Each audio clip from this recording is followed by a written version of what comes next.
What's up everyone, how are you all? Today we are back with another blazing Naruto story. What if Naruto grew up without love or training until the day he awoke the blood of a forgotten god? If you enjoy, then please like, share and do comments. As the silent night drew on and moon shifted higher into the serene cloudless sky, the terrain grew dark and menacing. For the prey. In regards to the hunter of said prey, however, he paid no heed to the biting cold that ravaged the frozen tundra of the southern shelf. He was focused solely on bringing down the creature that eluded him. As silent as the night that wreathed him, the hunter raced through the field of icy crags and snowbanks, weaving through the canyon like gaps in the frosted over rocky terrain with nary a sound despite the bulk of his attire and equipment.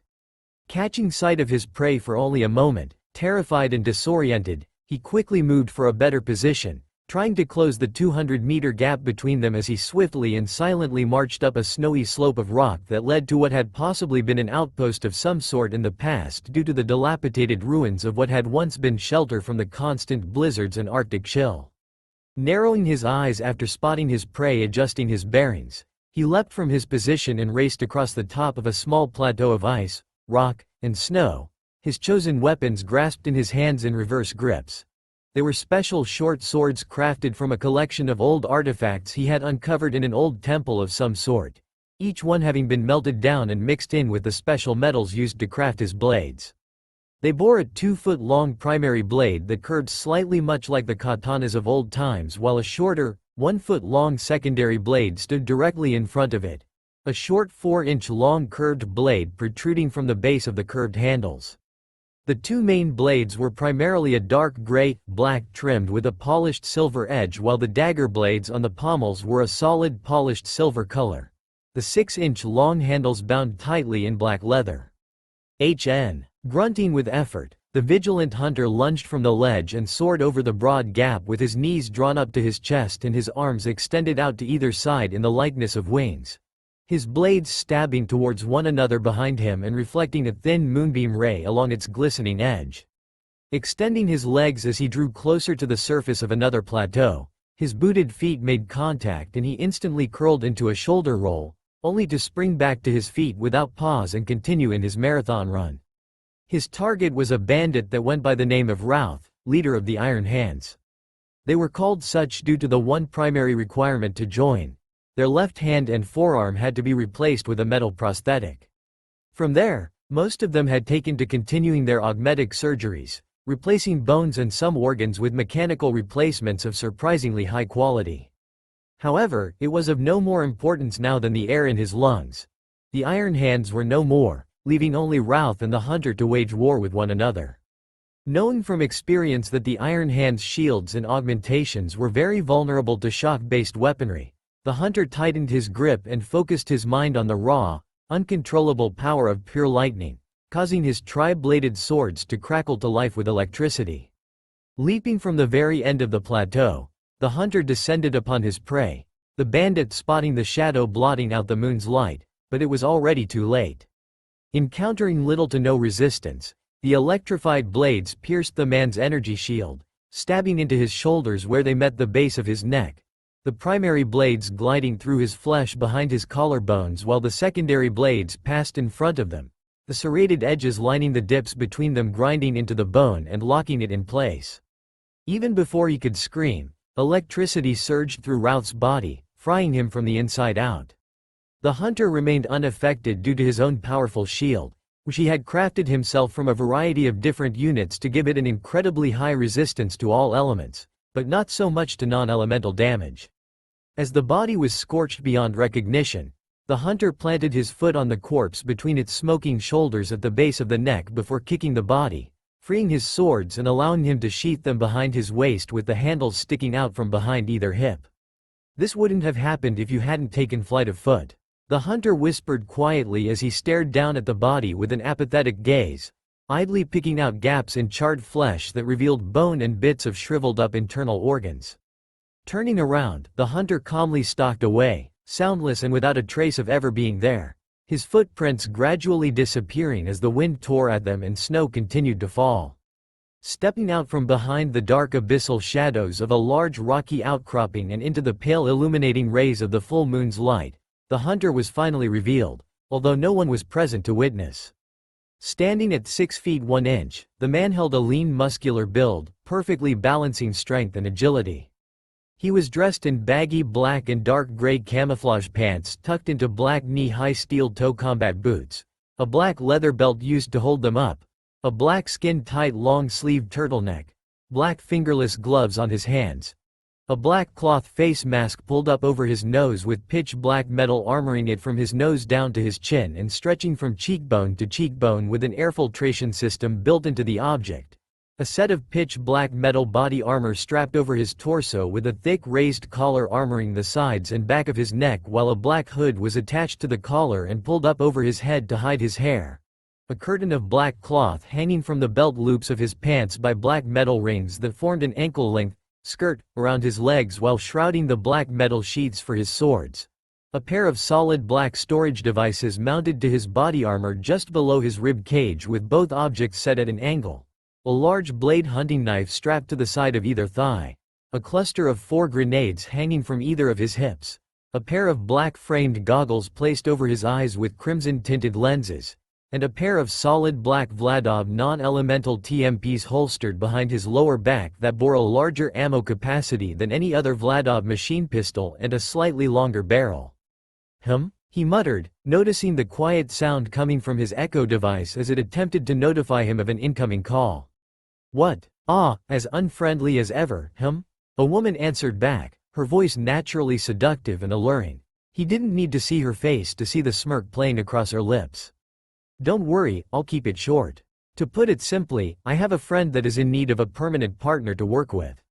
I do it, but I'm not of much use these days. They said they needed someone that could, in their words, take the heat and stay ice cold. I won't bore you with the details, but if you're interested, you know where to find me.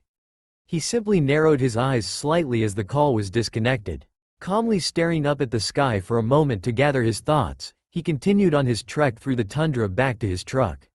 Normally, he wouldn't bother considering the woman's offer the first time, let alone give it a second thought, but he had found it increasingly difficult to acquire jobs that best fit his skill set and paid enough money, with him being a solo operating mercenary bounty hunter. Perhaps with a partner, he would be able to support himself better. It would also give him a better chance of surviving heavy resistance with the two of them watching each other's backs. However, the reputation of his partner would affect the available jobs. Low reputation would provide few decent jobs, while a high reputation would allow for more high-paying jobs, but at the cost of painting a target on his back. There was also the risk of his possible comrade being untrustworthy, meaning the chances of him being shot in the back went up. Geez. Why is everything so damn complicated these days? He grumbled under his breath as he reached his baby, a Bandit Technical. Modified, of course. It was painted a black and dark gray camouflage. It bore heavier armor than normal with an engine 3 times as strong as normal. A far more durable suspension system. A double-barreled machine gun mounted to either side of the hood. Armored butterfly doors set on either side of the vehicle with seating for 3 passengers alongside a driver and gunner. A triple-barreled rocket launcher mounted to the turret. A row of 6 lights mounted to the roof just above the windshield, of armored slates instead of glass, and the bumpers also having been reinforced with a large plow-like bumper guard mounted to the front. The entire vehicle was sitting a full foot higher off the ground due to the customized suspension system he had outfitted it with. The chassis was broader and longer than normal, and there were a number of hidden gadgets stored within the heavily armored husk of metal. All in all, his Technical was best classified as a tank or APC. Reaching up and opening the driver's side door, he climbed in and slammed the door shut behind him. Pulling out his keys from his pocket, he started his truck, the engine roaring to life before settling into a deep, savage growl. Grabbing the end of the gear shift, he put the truck in reverse and backed up for a moment, only to shift back into first gear and drive off down the deep crevice set between 2 glacial monuments of ice-coated stone. As he drove, he pulled out a pack of cigarettes with one hand and pulled his mask down with the other, using his left knee to keep the steering wheel from moving on its own while he lit up one of his death sticks. That was when he caught a blur of color in the corner of his right eye, prompting him to glance down at the old photo taped to the dash just above the radio. His eyes grew cold and his facial expression became grim as he used his left hand to grip the steering wheel again. Using his right, He gently gripped a corner of the photo before pulling it free of the dashboard and reaching over to open the glove compartment, stashing the picture away before slamming the compartment closed. Why did he keep torturing himself over her? It had been 10 years since that night. She was gone and there was nothing he could do about it. Damn it. Why can't people leave me alone? He growled quietly as he shifted into second gear and answered his echo for the second time, not even bothering to check the number this time. What? Don't use that tone with me, brat. A woman snarled back over the line, making him wince slightly. What the hell was it with him and having so many psychopathic old hags in his life? Then again, the woman had been the one to pull his ass out of the fire on a few occasions. It had even been a literal thing at one time. You better start showing me some fucking respect, you little shit. Geez, sorry. The man apologized a bit cautiously and out of mild confusion. It wasn't his fault that he was irritated. Ralph was the idiot that tried to run away. So, what was it that you wanted, Tsunade? You know damn well what I want. Tsunade spoke calmly, yet coldly. He winced again, glancing out the back window at the unmarked wooden crate strapped down in the bed of his truck. The damn thing barely fit in there, but he had managed. Somehow. How the hell did she know it was him that took it, anyways? You're an idiot, you know that? Apart from you, who else would use a goddamned TD-or rifle, of all things in the world, to short out the electrical circuits to an industrial power generator just to disable a single alarm system? Another wince. Honestly, he would have used a paperclip or a bobby pin or something, but he didn't have anything else on him. All he had was an old TD-or that had somehow been left in his storage unit from a past job. He really should learn to think inside the box. Or was it think outside the box? Either way, he got caught and he now had an angry old lady hounding him. And he needed to empty his storage unit more thoroughly. He still couldn't figure out how that damn thing got in there. Sorry? He offered with uncertainty, only to be answered by the nearly unintelligible howling of a pissed-off woman that was at least in her mid-60s by now. Strangely enough, she only looked to be in her early to mid-40s. Flinching back at the volume as he plucked the tiny speaker from his left ear, he eyed it warily as Tsunade continued to scream into the receiver from her end. He only caught a few of the words amongst the myriad of obscenities, but even then, he hoped he never ran into her again. At least he could just hang up on her whenever she started bitching at him again. Speaking of which, click, phew, he sighed heavily with relief while stuffing the earbud back into his ear, taking a drag of his nearly forgotten cigarette before focusing back on the task at hand.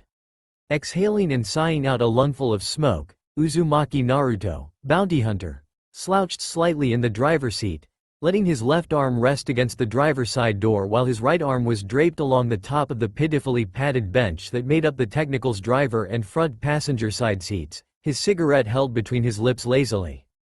Joy. Now to suffer through another 5-hour drive through the maze of bullshit back to town. He hated long boring drives. Taking a long drag of his cigarette and filling his lungs with the acrid smoke, he slowly exhaled as he stared up at the ceiling from his spot at a table in the far corner of the bar. His feet kicked up on another chair and his arms draped over two more that he set on either side of him. He had kept his hood down along with his mask and goggles left to hang around his neck, leaving his face and head completely visible. Taking a drag of his cigarette before ashing it, Naruto mentally complained about the piss-poor lighting of the slug spitter bar in Sanctuary, which was starting to give him a tiny headache. His hair was a golden blonde styled into an undershave that reached down to his waist in a thin braid, his chin adorned with a touch of blonde stubble. His skin was tanned from constantly being out in the sun, and although it was impossible to see due to his choice in clothing, his body was littered with dozens, if not hundreds, of scars from a great many different methods of injury. His eyes, however, unsettled many people. Once full of life and boundless energy, his sapphire blue eyes were now cold and frosted over with the darkness in his heart. Many referred to them as the eyes of death. Nothing escaped his notice these days. He didn't even have to try to pay attention to know exactly what was happening around him. That's how he knew he had a guy standing behind him with a Jacobs revolver aimed at the back of his head. Ka chick. Blam blam blam. Fuck, my leg. The man cried out as he fell to the ground, clutching his left leg that now bore 3 new holes in it. Everyone in the bar froze and went silent as they glanced back at the blonde. His right hand grasped his left machine pistol and sat just below his left arm, the barrel still smoking from the 3-shot burst. Inhaling another lungful of smoke from his cigarette without moving, he continued to stare up at the ceiling, ignoring the wounded man's screams of pain. Exhaling with a sigh, he closed his eyes and reluctantly pulled himself to his feet, slipping his TMP back into the custom-made mag-lock holster he had made for both of his machine pistols. Turning around and walking over to the wounded man, he picked up the fallen revolver with his right hand and grabbed the poor bastard by the back of his shirt with his left hand and dragged him out of the bar, still ignoring his exclamations of pain and curses. "Get lost, dumbass," he muttered coldly while letting the man go and turning around to head back in. Sitting back down where he had been a moment ago, he plucked his cigarette from his lips and knocked the ashes off over an ashtray before taking one last drag and putting it out. Slipping back into his previous position, he reached over and grabbed his beer, taking a couple sips before setting it back down. Just as he lit another cigarette, someone sat down in the chair to his right, prompting him to an eyebrow curiously and glance at them, only for his eyes to widen slightly. She was a beautiful woman, probably about his age, with light-colored blemish-free skin and deep blue hair cut short in the back that gradually tapered down to being chin-length in the front. Her eyes a dazzling cerulean with 2 bright blue dots under her left eye while a small dark beauty mark sat on her right cheekbone. It wasn't her beauty that caught him off guard, though. She was a siren, made obvious by the pastel blue tattoos that covered her entire left arm. She was clad in a skin-tight black and yellow leotard that bore only a full-length right sleeve, a black glove on her right hand, a pair of baggy black pants that hung loose on her broad hips with a dark brown and black leather belt looped through it to hold her pants up, a thick book hanging from a belt at her left hip with the familiar seal of the vault on its cover, and a Maliwan pistol strapped to her right thigh. Before she could even say a word, the blonde had already decided to voice his thoughts. "What can I do for a powerful siren such as yourself?" Naruto mumbled out a bit sarcastically as he took a drink of his beer and set it back down on the table, only to stick his cigarette back in his mouth and stare up at the ceiling. "I got a phone call from a friend of mine yesterday. She said to look for, in her own words, a cold-blooded heartless bastard without a shred of respect for others and an obsession with the color black."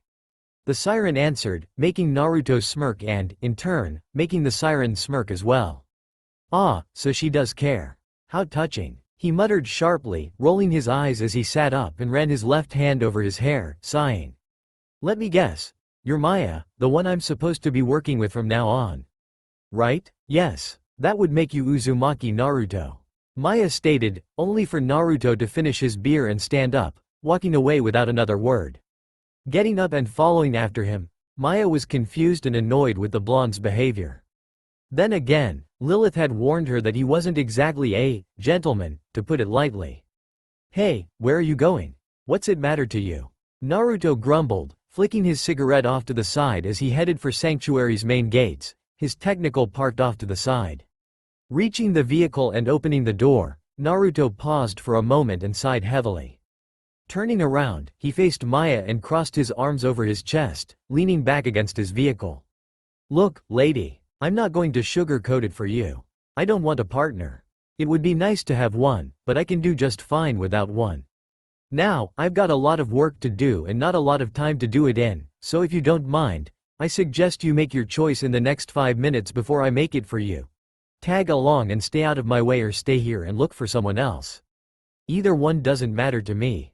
You really don't care about anyone, do you?" Maya asked sharply while narrowing her eyes, crossing her arms as Naruto started climbing back into his truck.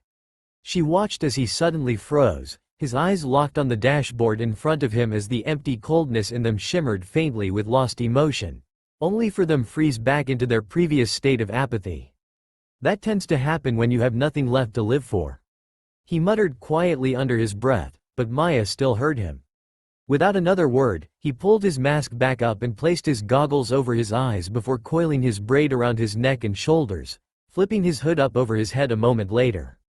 Turning on the massive behemoth of a vehicle, Naruto reached up and grabbed the handle to his door, pulling it down and slamming it shut. When he glanced out through the narrow gaps between the armor slats on the door, he found Maya still standing there and figured she had chosen not to come along or something. Figures.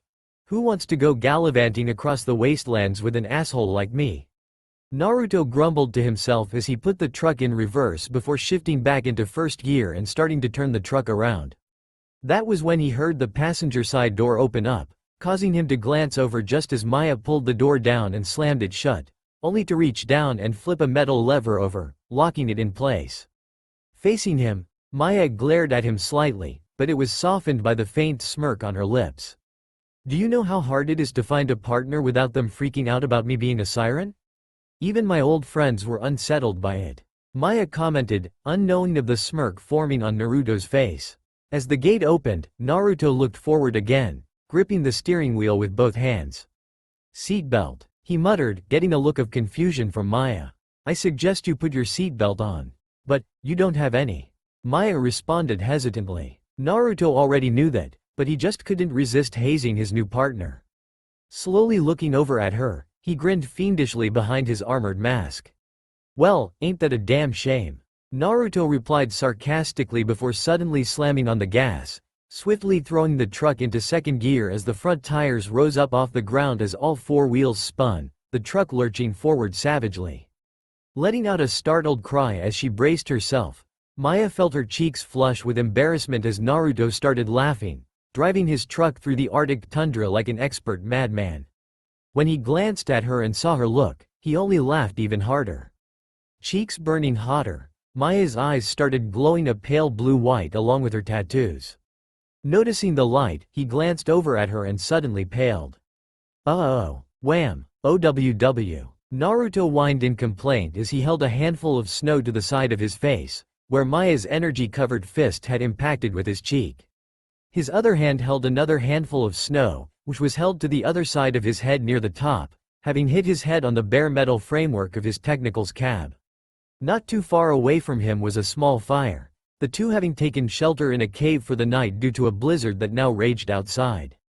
Hey, Lilith, it's Maya, the younger siren greeted, having called her friend up in an effort to gather a bit more information on her new partner. How's it going? He hasn't tried anything, has he? Lilith growled out over the communicator, knowing of the blonde's habits and behavior. Maya could only sigh at the redhead's big sister complex when it concerned her. No, Lilith. Well, not unless you count him scaring me with that damn truck of his. Maya muttered, glaring over at Naruto from the corner of her eye as she said it. Lilith laughed on the other end, having experienced something similar when she first met Naruto while they temporarily worked together on a job. Anyways, I was wondering if you could tell me more about him. I keep getting this feeling that there's more to him, almost as if, I don't know. Don't worry, Maya. I had that same feeling about him when I first met him, too. As for information, it's easiest to describe him as a hunter, kind of like Mordecai. Lilith began. He spends most of his time out in the wilderness, making stops in towns only to restock on ammunition and sell any wares he comes across. He often hunts down bounties, and if those aren't available, he'll wipe out entire bandit camps and simply take anything and everything they have. Personality-wise, he doesn't really care about anyone else. He only respects strength. He has a mean streak in him worse than Brick on a bad day. He's very vengeful, and he's very, very thorough in his work. He mentioned something earlier today. He said something about not having anything to live for. Maya responded curiously, yet cautiously. People didn't say things like that without a reason, and none of them were pretty. You wouldn't happen to know anything about that, would you? Yeah, I do. Lilith answered softly, her voice quiet and rippled with pain. He's lost a lot of people, Maya. His entire family, almost all of his friends, they were all killed in some way. Local wildlife, bandits, Jack. He used to be a good friend of Roland's too. However, apart from that, I don't know much else that would be of any help. A word to the wise, though, keep an eye on him. He's even more unpredictable than Jack was. Thanks. I'll call you if I need anything else. Maya muttered softly before disconnecting the call and looking back over at Naruto, who was starting to cook some strips of bullymung meat skewered with thin metal rods. She noticed how he would pause imperceptibly every few minutes as if he heard something out of the ordinary, his hands twitching to reach for one of his weapons, but he would stop himself and return to the task at hand. She could see it now, the trauma and pain he suffered from. She could see all the tics he had, from the slight twitch of a trigger finger nagging for a gun to shoot, to the gentle unconscious caress of a handle to his knives or his swords, to the subtle actions hinting at possible self-destructive thoughts. It was saddening. Naruto stayed silent, trying his best to ignore the fact Maya was watching him from where his truck was parked, but it was getting hard. He knew she was being just as cautious of him as he was of her. Despite her being a siren and being more than capable of killing him with her brain, Naruto could easily kill her as well. If anything, they were evenly matched in concerns to their threat level to one another, but Naruto became even deadlier the moment he manages to escape his prey's sight for even just a few seconds. Maya's phase power, however, he didn't know what it was, and that proved irritating. Chances are, though, she uses it in conjunction with an element, meaning his shield would take the brunt of the assault and keeping him from dying almost instantly. Then there was that. You going to keep staring at me, or are you going to come over here and eat? Naruto suddenly grumbled at her, snapping Maya from her own thoughts. Quietly, she casually walked over with a natural sway in her hips that ensnared Naruto's attention for a moment, only for the blonde to shake his head and focus back on dinner. Now that he thought about it, maybe he could finally start putting it together. He'd had it for almost a month now, but he had yet to actually build it. Maybe later. Maya grit her teeth as she reloaded her gun, having found herself pinned down behind cover by Hyperion infantry.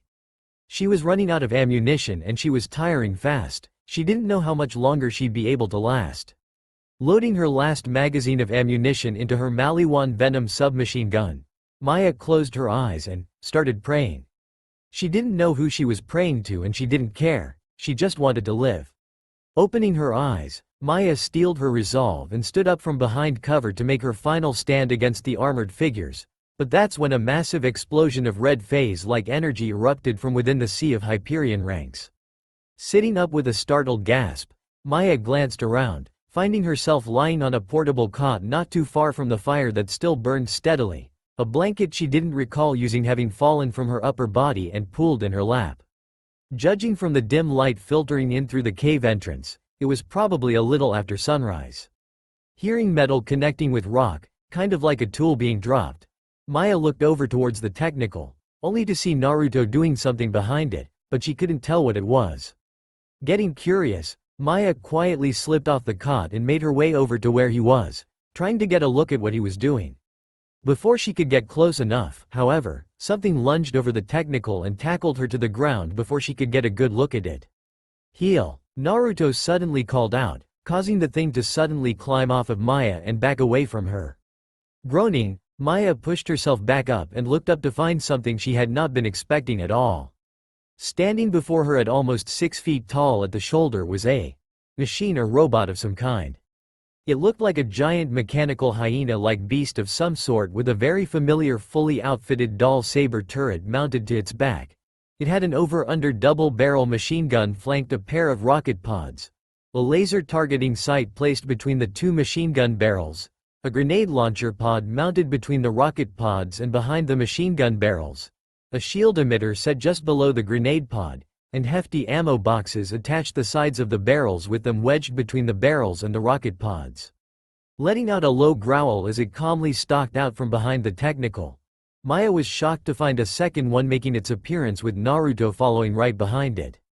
Both hyena machines were painted a solid matte black and dark gray camouflage scheme with polished silver chrome lining the edges of the clawed paws and the fangs in their jaws, their eyes glowing a bright and menacing crimson. "I would like you to meet my companions, Spaz and Taz, the hyena brothers," Naruto introduced as he stepped between both of the giant automatons, patting their shoulders. Simultaneously, the turrets on both Spaz's and Taz's backs disintegrated into pale bluish light fragments and sparks via the Digistruct module built into their spines directly below their shoulder blades. Once the turrets were gone, the hyena brothers became more relaxed and laid down with their head resting on their front paws. They were an experiment being conducted in private by a member of the doll company seeking to create a weapon that could act and move on its own. However, they were deemed too dangerous to mass produce due to a problem with their AI programming that made them ignore orders and were to be destroyed. After finding out about them, I intercepted the transport that was carrying them and rescued them, if you will. "And where were they before?" Maya asked cautiously, her eyes never leaving the two behemoths and her right hand never straying too far from the pistol on her thigh. They made her nervous. Naruto jabbed a thumb towards the back of the technical. They were stored in a wooden crate in the back of my truck, deactivated and segmented. Rubbing the back of his neck, Naruto glanced at the two. I had been meaning to fix him up for now, but I was either busy with bounties or I just ended up forgetting. So, I decided to get to work on them last night after you went to bed. I was honestly hoping to go hunting for a bit before you got up so that the twins could stretch their legs. What exactly were you planning on hunting? Maya asked uncertainly, causing Naruto to gain a thoughtful expression that went unseen due to his face mask and goggles. Pulling out a handheld touch-screen device from his pocket and tapping it a couple times, Naruto found what he was looking for and put it away. There's a band of nomads just 10 miles north of us. Why, want to join? Naruto inquired, smirking slightly behind his mask. She narrowed her eyes at him for a moment and for a second there, he thought she would start protesting, but he was surprised when Maya just sighed and rubbed the back of her neck, leaning her hips to the side as she put her other hand on her hip. Alright, fine, just don't expect me to save your ass if you get into trouble. Maya muttered before turning around and walking back to their makeshift camp, preparing to head out. Raising an eyebrow at her reaccident, Naruto glanced down at Spaz as it looked up at him. What's gotten into her? He muttered before shaking his head, mentally chastising himself for thinking the autonomous weapon platform would actually be able to answer him. Whistling as he slapped the tailgate to the truck, Naruto watched as the hyena brothers reacted instantly by hopping to their feet and jumping into the back of the technical.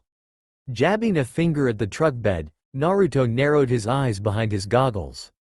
Stay. They obeyed the order and lay down in the truck bed once Naruto closed the tailgate, the blonde walking around to the driver's side door just as Maya finished folding up both of the cots, the only thing that Naruto actively carried with him whenever he was out in the wild.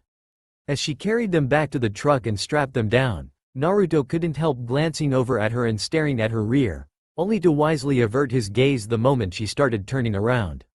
His smirk hidden by his mask, Naruto opened the door and climbed in just as Maya made her way over to the passenger side.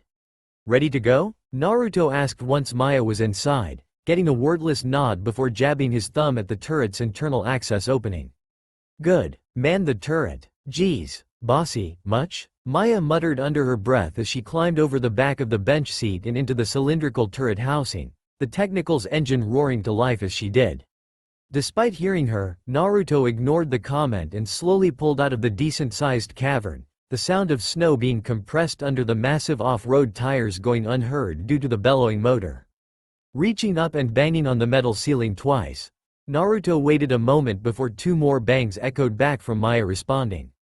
Grinning a bit more fiendishly, Naruto figured it was time to start teaching the siren a few things about him that would never change.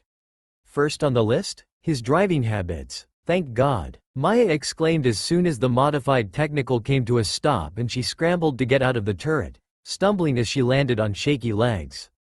Suppressing the urge to phase-lock the blonde asshole and beat some sense into his head, Maya took a deep breath and calmed down, her Maliwan venom digistructing into her hands as she retrieved it from the storage unit attached to her belt behind her waist. Making sure it was fully loaded, Maya turned around to watch as Spaz and Taz clambered out of the truck, both looking strangely frantic as well despite them being man-made mechanized monstrosities of mayhem. Hey, my driving ain't that bad, Naruto called out indignantly as he hefted the tailgate back into position. Maya swore he was pouting, but she couldn't really tell due to his head coverings. Groaning quietly with frustration and rolling her eyes, Maya found herself on the verge of regretting teaming up with the man, and it hadn't even been 48 hours.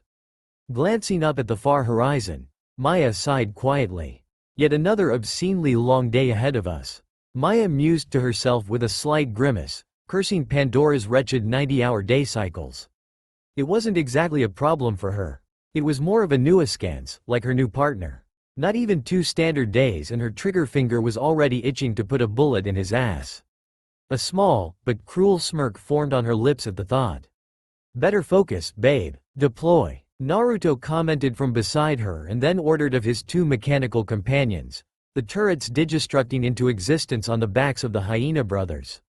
Glancing over at Maya, Naruto gained an impish smirk on his masked face and a teasing tone to his voice. So, how do you want to do this?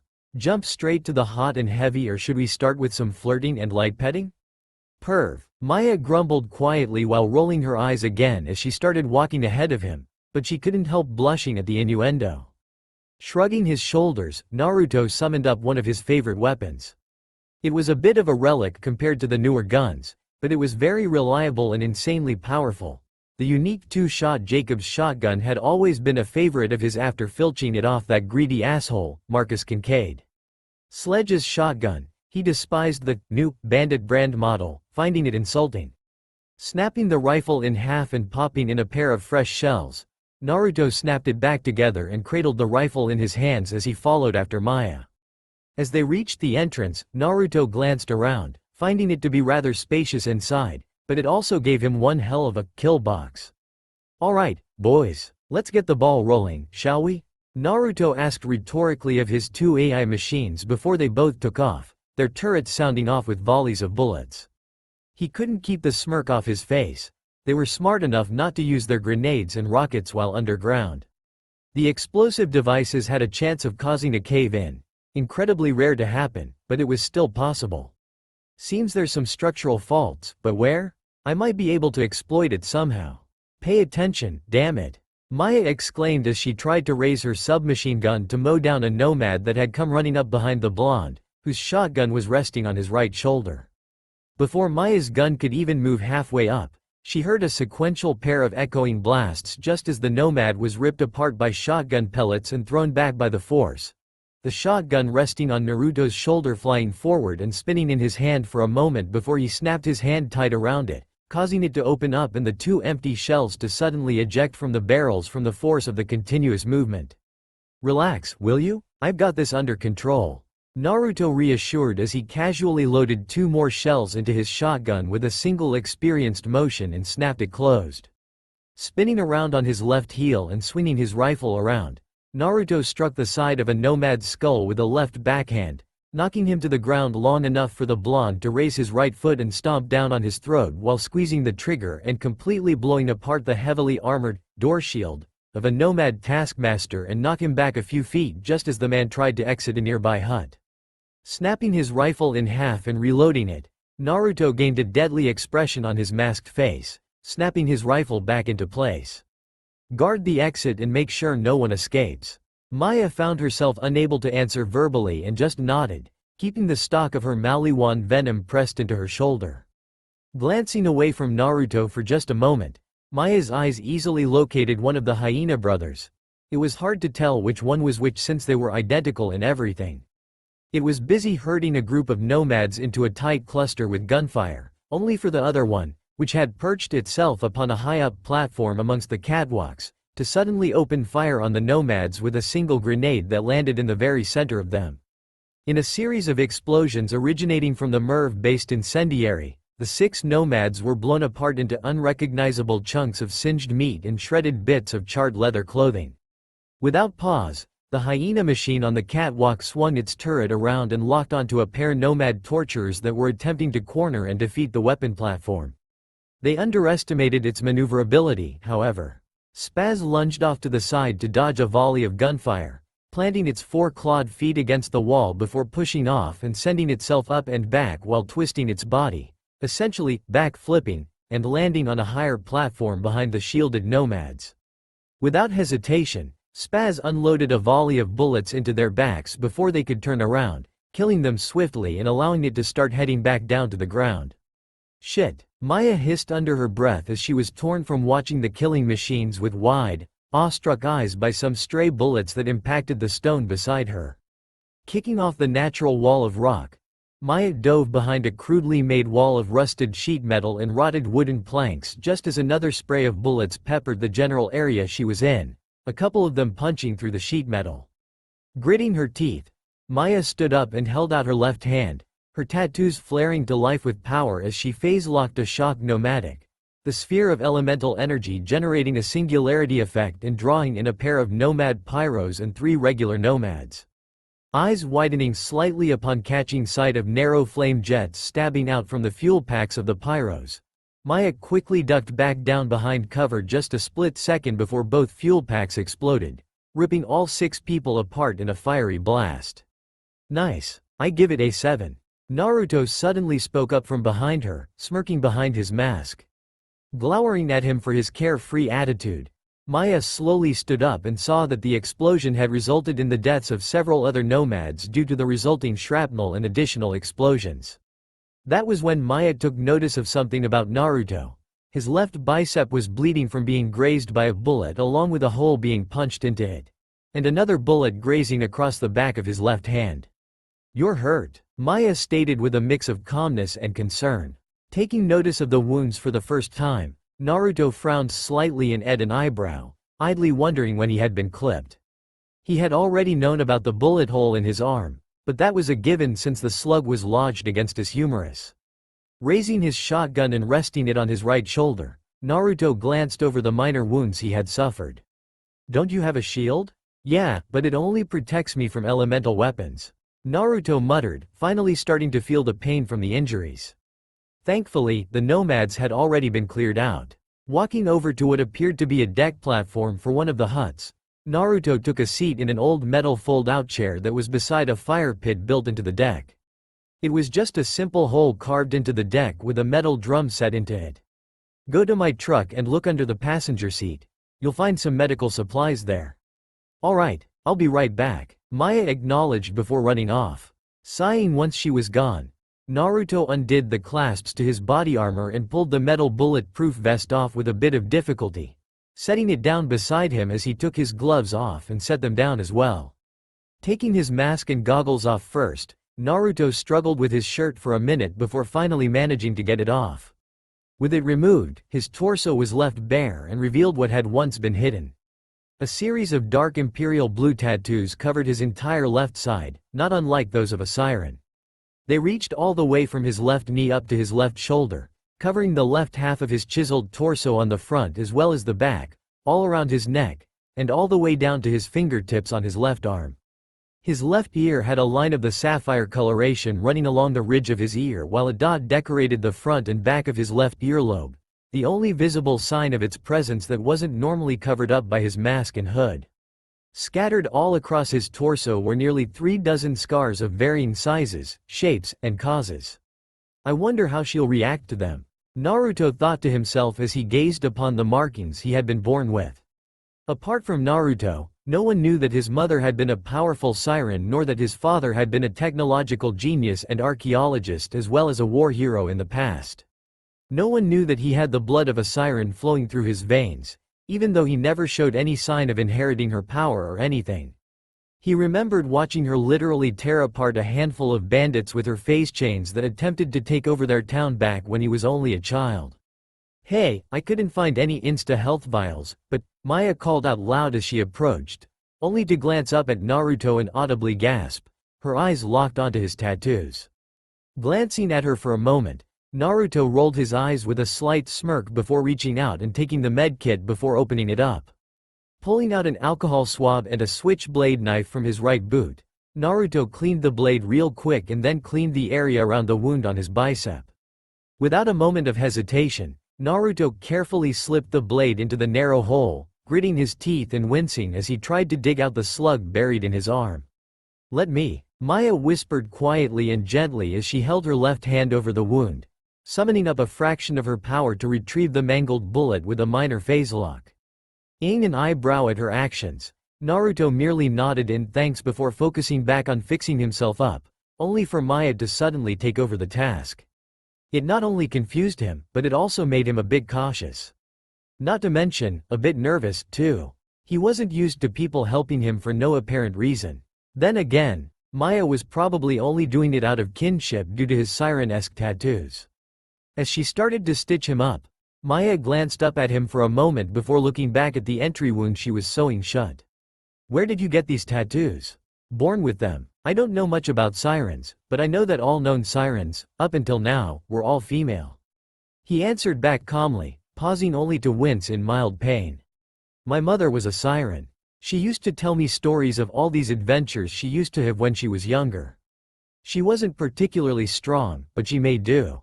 Maya stayed silent, letting him talk. She finally figured out what it was that had been making her feel so unnerved by him, and now that she knew, Maya found herself wanting to know more about him. Naruto let out a brief, humorless laugh as he stared off at the opposite side of the large, residential cave. She always called me her little warlock back then, a reference to the fact we both had similar birthmark tattoos. Naruto muttered quietly with a bittersweet tone in his voice, his eyes narrowing slightly as Maya finished stitching the other 2 injuries on his arm and bandaged them up, doing the one on his hand last. Once she let go of his arm, Naruto looked his arm over and nodded with a grim, stoic expression on his face. That's what I'll call myself. I'm not a siren, I'm a warlock. It suits you. Maya teased lightly, her smug smirk proving infectious and causing Naruto to smirk a little as well. Just as she finished packing everything back into the medkit bag, Maya had a thought. What are we going to do about your shirt? The sleeve is torn and bloody, the smell might attract unwanted attention. Naruto hummed quietly in thought as he picked up his shirt, thinking for a moment.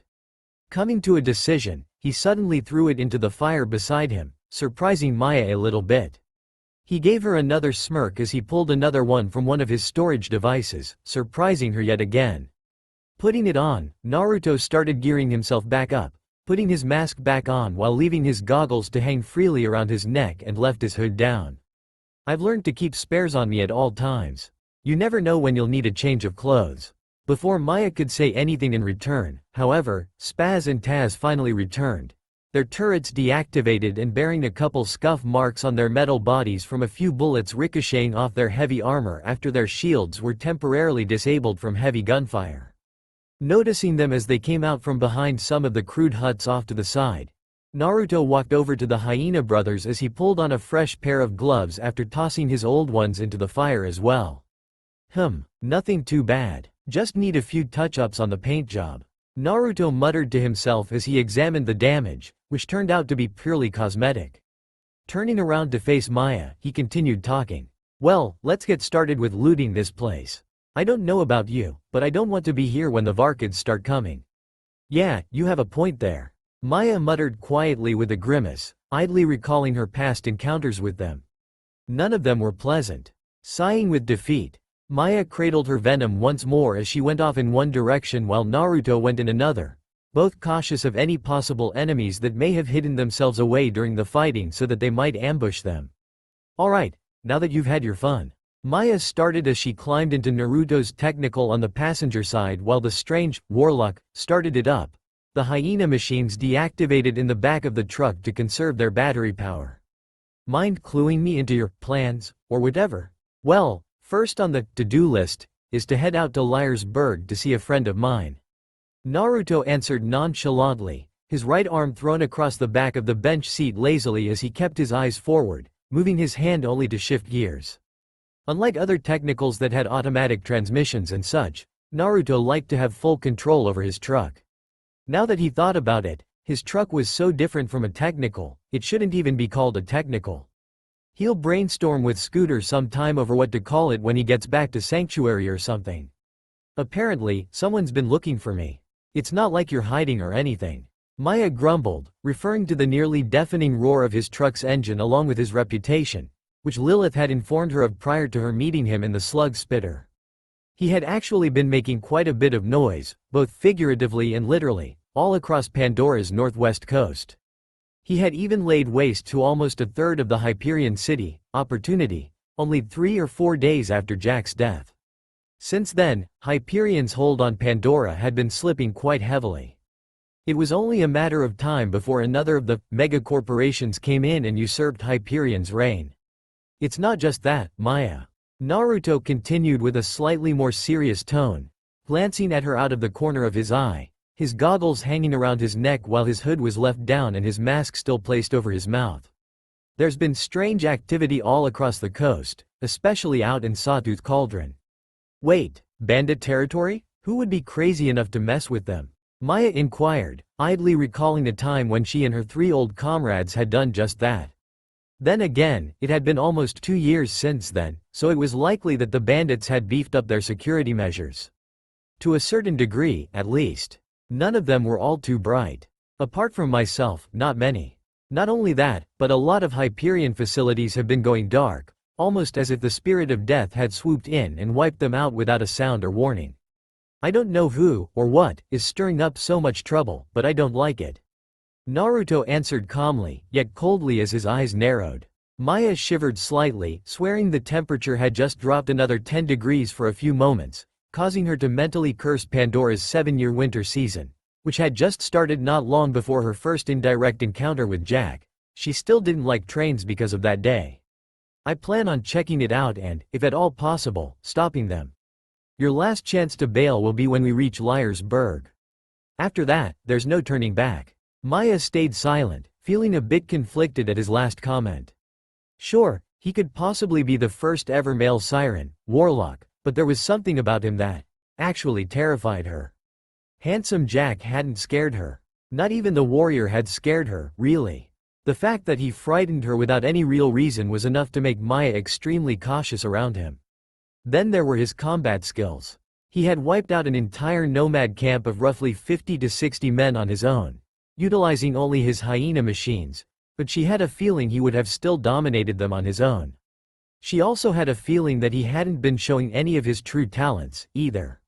She had yet to see him draw any of the weapons visibly holstered on him in combat, excluding that pathetic excuse of a bounty hunter trying to kill Naruto back in Sanctuary. Ironic. A bounty hunter hunting another bounty hunter. Then again, it's not like bounty hunters actually care for each other. Maya thought to herself idly, peeking out between the gaps in the metal slats covering the normally open window of her door. That was when she noticed something. They weren't heading towards the nearest fast travel network station. Naruto, where are we going? I thought you said we had to go to Liar's Berg?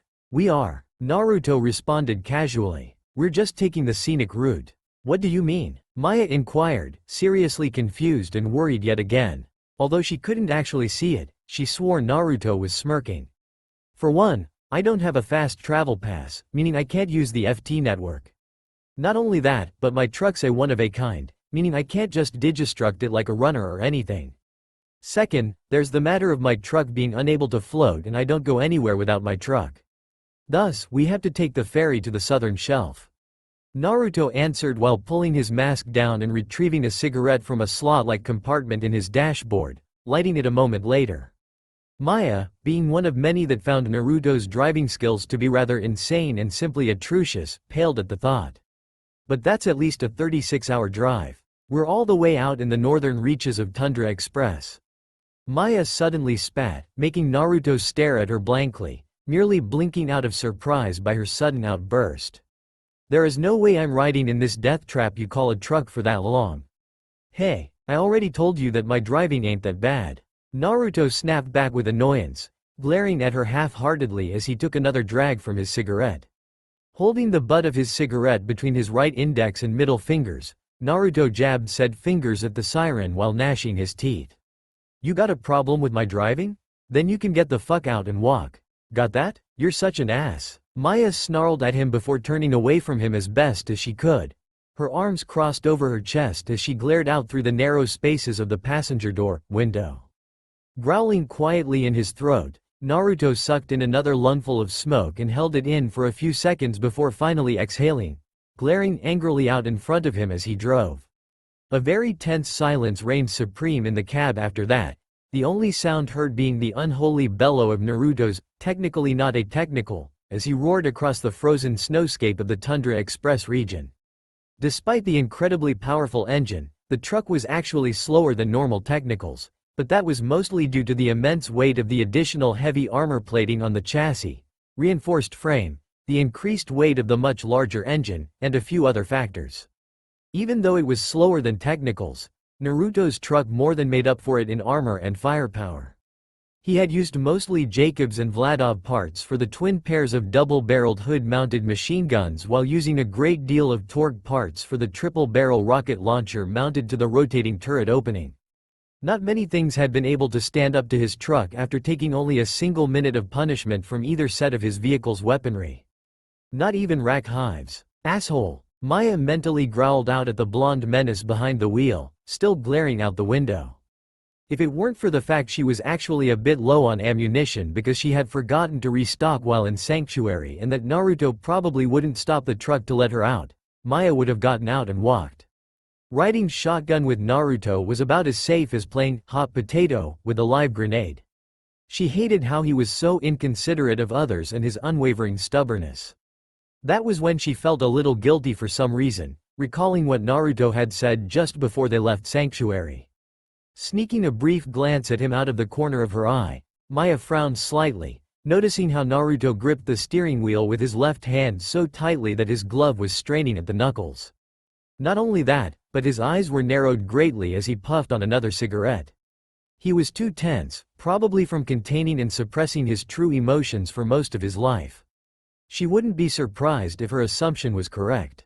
If she were to be completely honest, Naruto wasn't all that bad of a driver. He just had a tendency to pull off normally insane stunts that could easily result in killing them both for no apparent reason other than, in his words, shits and giggles. "Hey, Naruto?" Maya began softly as she looked over at him, only getting him to glance over at her for a brief moment. I'm. Kaboom. Shit. Naruto cursed, ripping the steering wheel to the right to dodge that sudden eruption of an explosive barrel slamming into the ground no more than 10 feet away from them. Gritting his teeth as he felt the weight of his truck shift over to the driver's side while lifting the passenger side wheels up a little more than what was considered safe, Naruto reacted instantly, his right hand flying to the gear shift and switching to a higher gear before continuing to turn sharply to the right, only to put the truck in reverse and floor the gas pedal, his thumbs flipping up the covers to a pair of red buttons embedded in the steering wheel as the improvised 180-degree turn stabilized.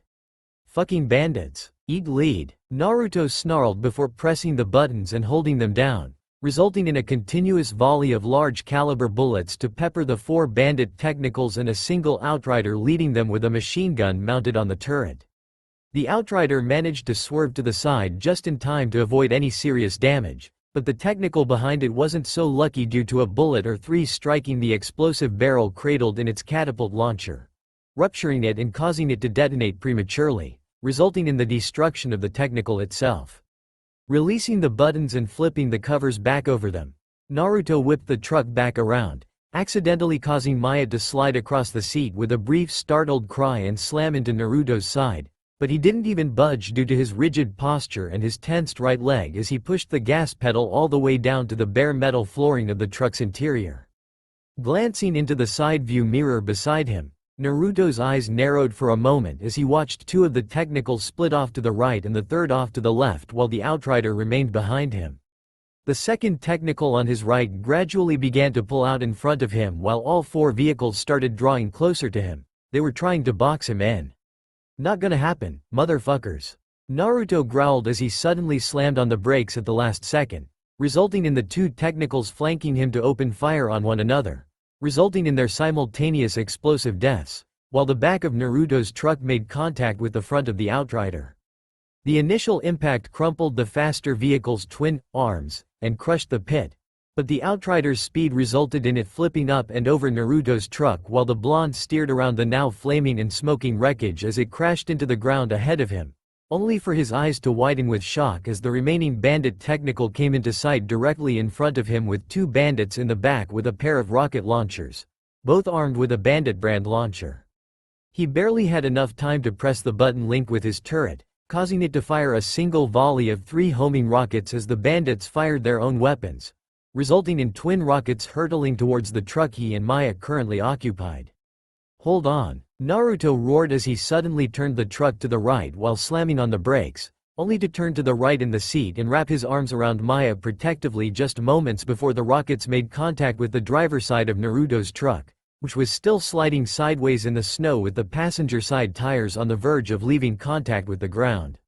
The resulting explosions caused the heavily armored vehicle to flip sideways, rolling several times while the sole surviving bandit technical was utterly destroyed by Naruto's last-second counterattack. Once the truck came to a stop on all 4 wheels once again, Naruto groaned quietly and struggled to stay awake, his head pounding and his heartbeat thundering in his ears. The engine had gone silent as wisps of smoke oozed out from beneath the hood, but apart from that, the truck was still in one piece. It was the main reason why he modified the truck so heavily, wanting to make it damn near indestructible. In his heavily dazed state, he idly wondered if the Hyena brothers had survived, but he was distracted from that line of thought when he started to regain full consciousness, however temporary it may be. NGH. Shit. Naruto grunted out weakly, pain-stricken and numb. Hearing something, Naruto struggled to move his head, finding Maya curled up slightly with her lying halfway under him on the bench seat and relatively unharmed apart from some slight bruising, though she was unconscious. He himself didn't get off so lucky. He was bleeding from a cut at the edge of his forehead above his left eye. His bottom lip was busted near the right corner. The bullet wound in his left arm was bleeding again from the stitches being ripped back open. His right hand was most likely broken after using it to cradle the back of Maya's head and cushion a damaging impact with the steel ceiling of the cab. His left knee burned with agony, and his entire back was stiff from heavy bruising with possibly cracked or broken ribs as well. Groaning a little louder than before as he forced himself to move, Naruto gently shook Maya's shoulder. Maya? Maya, wake up. NGH. Naruto? What happened? Maya mumbled out as she squeezed her eyes shut tight and grimaced with mild discomfort and pain, a little disoriented from the sudden assault that had lasted all of maybe 30 to 45 seconds from beginning to end. Opening her eyes and looking up at Naruto's masked face, Maya snapped back into focus and gasped worriedly. Oh, my god. Naruto, you're hurt. Why yeah. That tends to happen a lot. He answered a little sarcastically, but she knew he was just trying to keep her from worrying. As his vision blurred and darkened from a mix of a possible concussion, pain, and minor blood loss, Naruto gave her a reassuring eye smile before suddenly passing out, sliding off the bench seat and onto the floor in front of it. The last thing he heard before he lost consciousness entirely was Maya calling out his name and what sounded like another vehicle in the distance. Is he going to be okay? Maya timidly inquired of the stranger that had found them out in the snowy lands of the Tundra Express, using an outrunner to tow Naruto's truck back to the person's camp. Luckily, Spaz and Taz were strapped down in the truck bed during the crash, so they weren't all that damaged. The woman was rather friendly and seemed to know Naruto, something that made Maya cautious of her at first. Standing at a short height of 5 feet 4 inches and appearing to be about 28, the woman had tanned skin, dark auburn-red shoulder-length hair pulled back in a short ponytail, deep blue-gray eyes, and a thin athletic build that bore a slight hourglass figure. She was dressed in a bright orange sleeveless skin-tight top with black on the shoulders and edges while a thin white line ran down the sides of her ribs. Black skin-tight elbow sleeve on either arm with a built-in dark gray elbow pad on either one.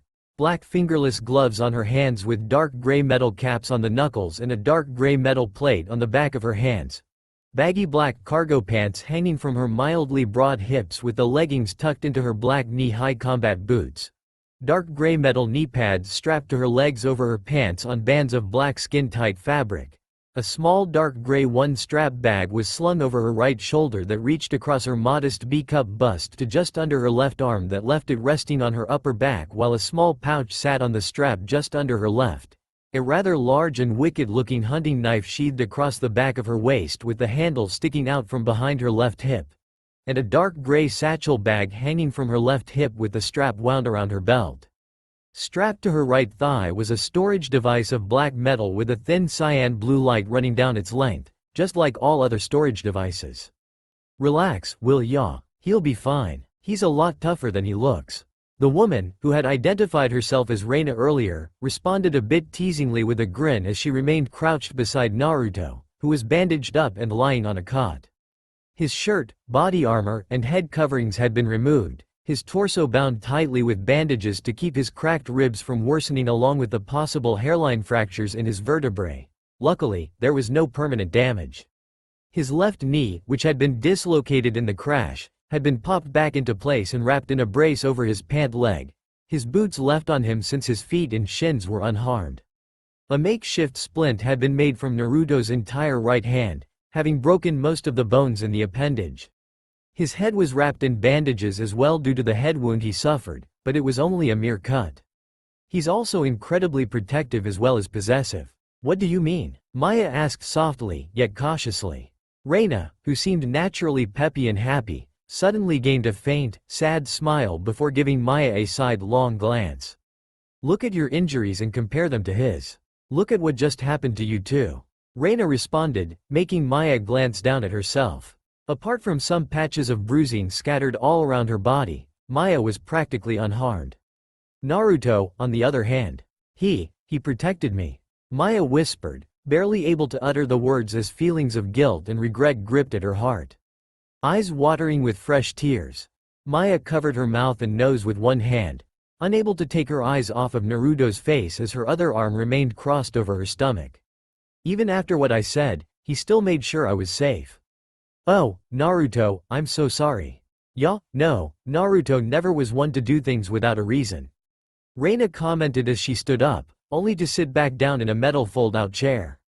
Just on the other side of the cot Naruto was lying on was a decent-sized fire while Naruto's truck, currently out of commission, was parked on the left side just within the cave's entrance while Reina's standard snow white and light gray camouflage outrunner sat just across from it on the right side.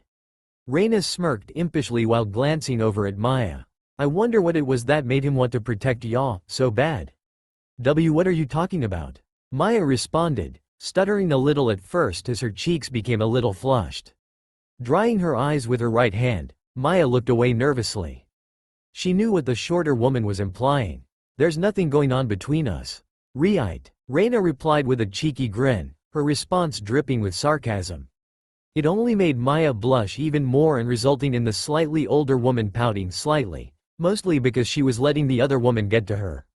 That was when a thought occurred to Reina, making her sigh while rubbing the back of her neck. Man, I've got a lot of work to do on that damn engine. What the hell happened to you two, anyways? I heard all these explosions and went out to investigate it, but by the time I got there, it was all over. Bandits. We got surprised by a few technicals and an outrider. Maya answered, only to pause for a moment and look back over at Naruto with a look of admiration, confusion, and awe. I don't know how he does it, but he just keeps surprising me with what he's capable of doing. I've never seen anyone drive like he does. And live. Yeah, that's Naruto, for ya. And just so y'all know, Naruto doesn't get surprised. He's too cautious and crazy for that to happen. Reina agreed and then corrected, scratching under her chin in thought. Y'all must have done something to really get him thinking for him to miss a bunch of stupid, noisy bandits. Maya cast her gaze down at the ground at that, frowning slightly. Guilt and regret tugged at her heart, making her chest ache. It must have been when she called him an ass, all over something as stupid as her not liking how he drove. But why would that affect him so bad? It wasn't like he was a friendly person to begin with. That's when she recalled Reina's words from a minute ago. He never did anything without a reason, but at the same time, he was very protective as well as possessive. Could it be that he protected her because he had feelings for her? Shaking her head slightly, Maya cleared out those thoughts. Something did happen, huh? Reina asked softly with concern, noticing Maya's downtrodden expression. She refused to say anything about it, but Maya at least nodded in response, her arms crossed under her ample D-cup S. Standing up, Reina found herself feeling a little jealous of Maya, mostly because the blue-haired siren was taller than her, standing at 5'9". Dismissing those thoughts, though, Reina reached up and put a hand on Maya's shoulder, making the taller woman glance at her slightly while the redhead smiled warmly. Don't worry about it. If he cares for Ya in any way, he'll be the one to apologize first. It's just how he is. But it wasn't even his fault, it was mine. Maya whispered weakly, making Reina sigh quietly. Doesn't matter to him. He'll still apologize. The shorter female assured while letting her hand drop from Maya's shoulder, turning around and heading towards Naruto's truck. I'll be back in a bit. I want to see just what was busted. Maya was quiet as she moved the fold-out chair closer to Naruto's cot before sitting down beside him, idly noticing how peaceful and serene Naruto's face looked as he slept. Even though they had come uncomfortably close to death, Maya recalled a strange sensation when Naruto had wrapped his arms around her just before the truck was hit. She felt safe, as if absolutely nothing could harm her so long as he was there. A slight, almost invisible smile formed on her full, blue-painted lips as she stared at him. She imagined herself in his arms again and suddenly, the chilly air wasn't quite so cold, even though Naruto hadn't moved from his cot nor had she moved from her chair. That's when she realized something. She had moved, if only just slightly. She was holding Naruto's tattooed left hand with her own, rubbing her thumb over the back of his bandaged hand.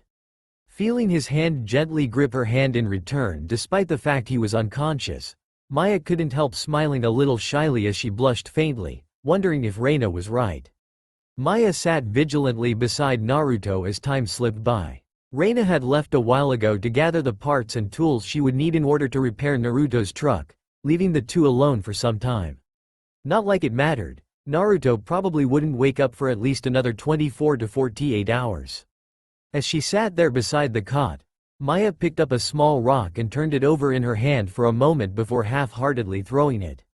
Lashing out with her left hand as she called upon her phase lock, Maya watched only as the pebble was trapped by the translucent orb of dark-colored energy, only to be released, resulting in it falling straight to the ground. Sighing quietly, Maya rubbed the back of her neck and leaned forward, resting her elbows on her knees. She still felt responsible for it all. Heaving another sigh, Maya forced herself to stand and search for something to occupy her mind. Walking over to the truck, Maya walked around to the driver's side and examined the external damage it had suffered. The two tires were badly damaged, but still capable of carrying them a fair distance. The heavily armored panels were scorched and stripped of their paint. Just in front of the driver's side door was a deep and mangled dent with small chunks of the armor plating missing, a second one having been left just in front of the rear driver's side tire. From what Reina had been ranting about earlier, the radiator ruptured, a couple bolts in the framework supporting the engine had been sheared, the transmission shell was cracked, the suspension system had been totaled, the ammo box for the passenger side machine guns was busted, the barrels to all four hood-mounted cannons were mangled and broken, the triple-barrel rocket launcher was trashed, the gas tank had a leak, there was a leak in both transmission and brake fluids, the massive custom-made brake drums needed to be replaced. All in all, the truck needed a serious overhaul on almost everything. The entire event replayed in her mind, over and over again. From the moment she tried to apologize to him up until the moment she saw how badly injured he was. She realized that Naruto had continuously maneuvered the truck to ensure he was positioned between her and whatever the threat was. The explosive barrel, the wrecked outrider, the rockets, the crash. He might not have even done it consciously, probably reacting instinctually. Reina's words echoed in her mind again as Maya walked around the truck to the passenger door and opened it. No, Naruto never was one to do things without a reason.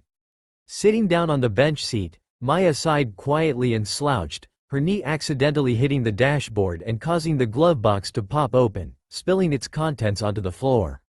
Groaning quietly in mild complaint, Maya leaned down and started gathering everything up, only to pause when she came across an old photo.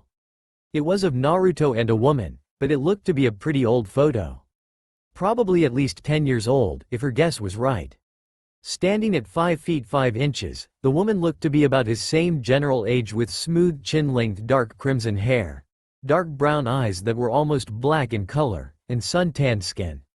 A scar crossed her right cheek and over the bridge of her nose, a few others present on the visible skin of her body. She was dressed in a pair of dark gray spandex shorts that cut off just a couple inches above her knees, short-sleeve fishnet top under a black midriff-bearing tank top that hugged her body like a second skin, black elbow-length fingerless gloves on her forearms with a metal plate on the back of her hands, and black open-toe sandals on her feet. Sheathed behind her waist was a simple-looking machete-like weapon in a tan-colored sheath, the handle wrapped tightly in black leather while a tassel of dark maroon strain hung from the metal ring that made up the pommel of the blade's handle. The sheath was attached to a thin dark red leather belt that circled her slim waist with the machete handle sticking out from behind her left hip, a storage device attached to the belt behind her right hip, and a pistol holstered to the side of her right thigh. Naruto looked almost the same back then as he did now, only he didn't have his swords, the cloth skirt thing around his waist, or his goggles, but he was wearing a baggy black long-sleeved trench coat over everything. He still looked younger, being probably between the ages of 19 and 22 at the time the photo was taken, his hair being much shorter than it was now. Maya could tell they were in love with each other, but it was made obvious by the fact that both parties were smiling with their arms wrapped around each other and looking as if they had just been kissing moments prior to being ambushed by the photographer. Her name was Sarah. Naruto suddenly spoke up from just outside the door, startling Maya and making her heart race.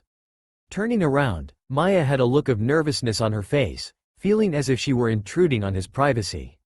Naruto was leaning against the side of the truck in order to maintain his balance while keeping his weight off his hurting left leg. "I am sorry, I didn't mean." Maya's frantic sputterings of an apology were interrupted when Naruto simply smiled sadly while staring at the photo in her hands. Noticing what he was looking at, Maya slowly handed it to him before sliding over on the bench seat, giving her wounded partner a spot to sit and rest. Gently taking the picture, he climbed into the truck and sat down, wincing slightly in discomfort due to his injuries. "My mom had snuck up on us and snapped this picture just after Sarah told me she was 2 months pregnant with our child," Naruto whispered, recalling the bittersweet memories with shocking clarity. "Then it happened, Naruto?" Maya muttered quietly and worriedly, seeing the tears falling from Naruto's eyes as his face became emotionless and blank. When he answered, his voice was cold and filled with malice and hatred, yet weighed down with heartache and suffering. "I lost everything that day. My mother, my father, my little sister, my fiancé, my unborn child. Everything," Naruto hissed out through clenched teeth, only to suddenly relax when Maya gently put her left hand over his own left hand, making him hesitantly look over at her. He was quiet for a few minutes as he composed himself, staring at the photo in his hand. "We had been attacked by bandits. We held our own pretty well, but the rest of the town wasn't so lucky. In the end, the bandits got tired of playing around with us and fired several rockets at us from their outriders. I was sent out a window in the back of the house by the initial blast wave, but everyone else. That's when you decided to close yourself off from the world, right?" Maya whispered softly, internally wondering where the question had come from. Slowly glancing over at her, Naruto nodded slightly before looking back to the photo.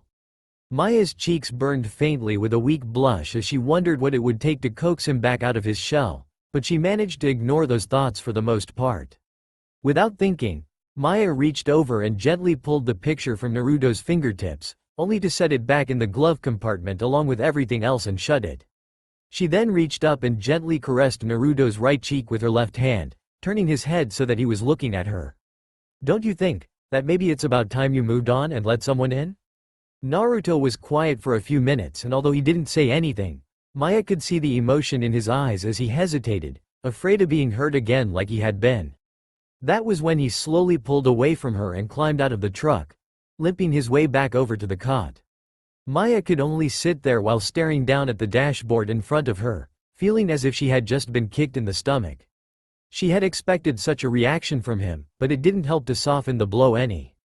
"Stupid. He'll never open up to you now," Maya mentally scolded herself, leaning forward and resting her forehead on the cool metal of the dashboard as she closed her eyes.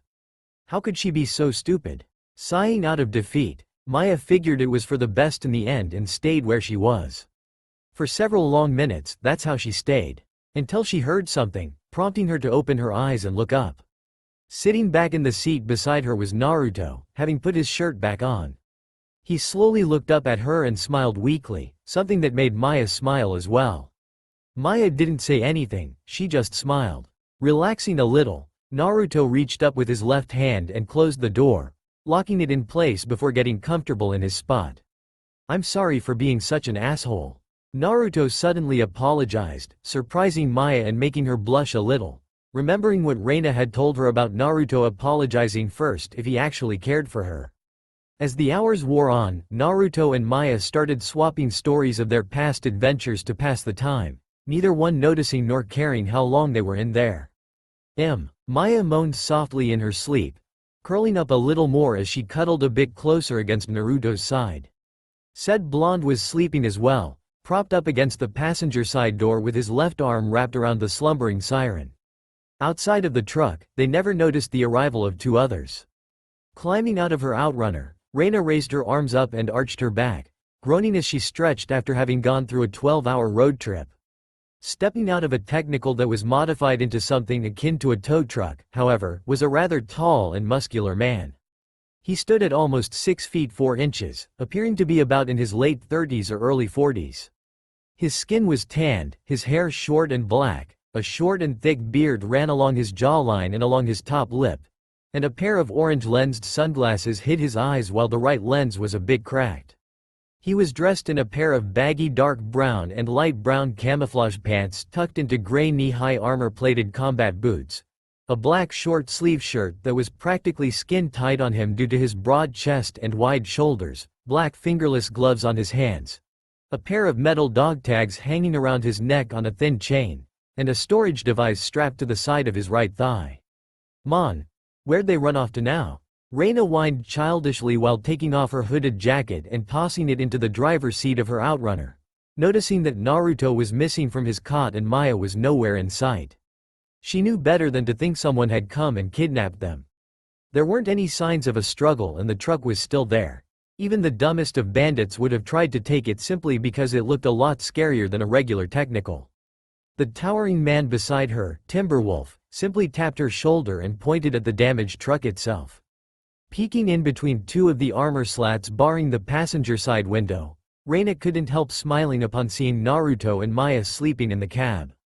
Walking back over to the vigilant former soldier, Reina waved him over to the back of the tow truck.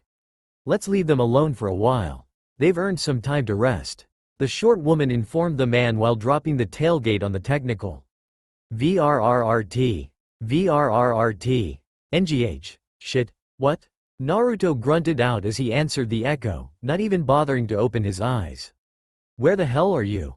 I was expecting to hear from you a while ago," the caller responded, having used a synthesizer to disguise their voice for security measures. "Anyways, it doesn't matter. They've already reached Pandora." "What?" Naruto growled out quietly as he slowly sat forward while his eyes snapped open, unknowingly waking Maya up. "What the fuck do you mean by that?" "Just what I said. They are here," the person reiterated more firmly. Naruto cursed under his breath, only to grit his teeth and bite back a groan of pain after accidentally knocking his right hand against the door. "You alright over there?" "Why yeah. NGH. Just a little banged up, nothing too bad." "I'll be fine," Naruto responded, before sighing heavily. "Are they still in orbit or have they already started landing?" "Still in orbit, but I think they've been sending out a few landing parties of shock troopers. I'll send you the data I managed to come across," came the answer, the person pausing for a moment as if investigating something before speaking up again. "Look, I don't know how much longer I can stay here.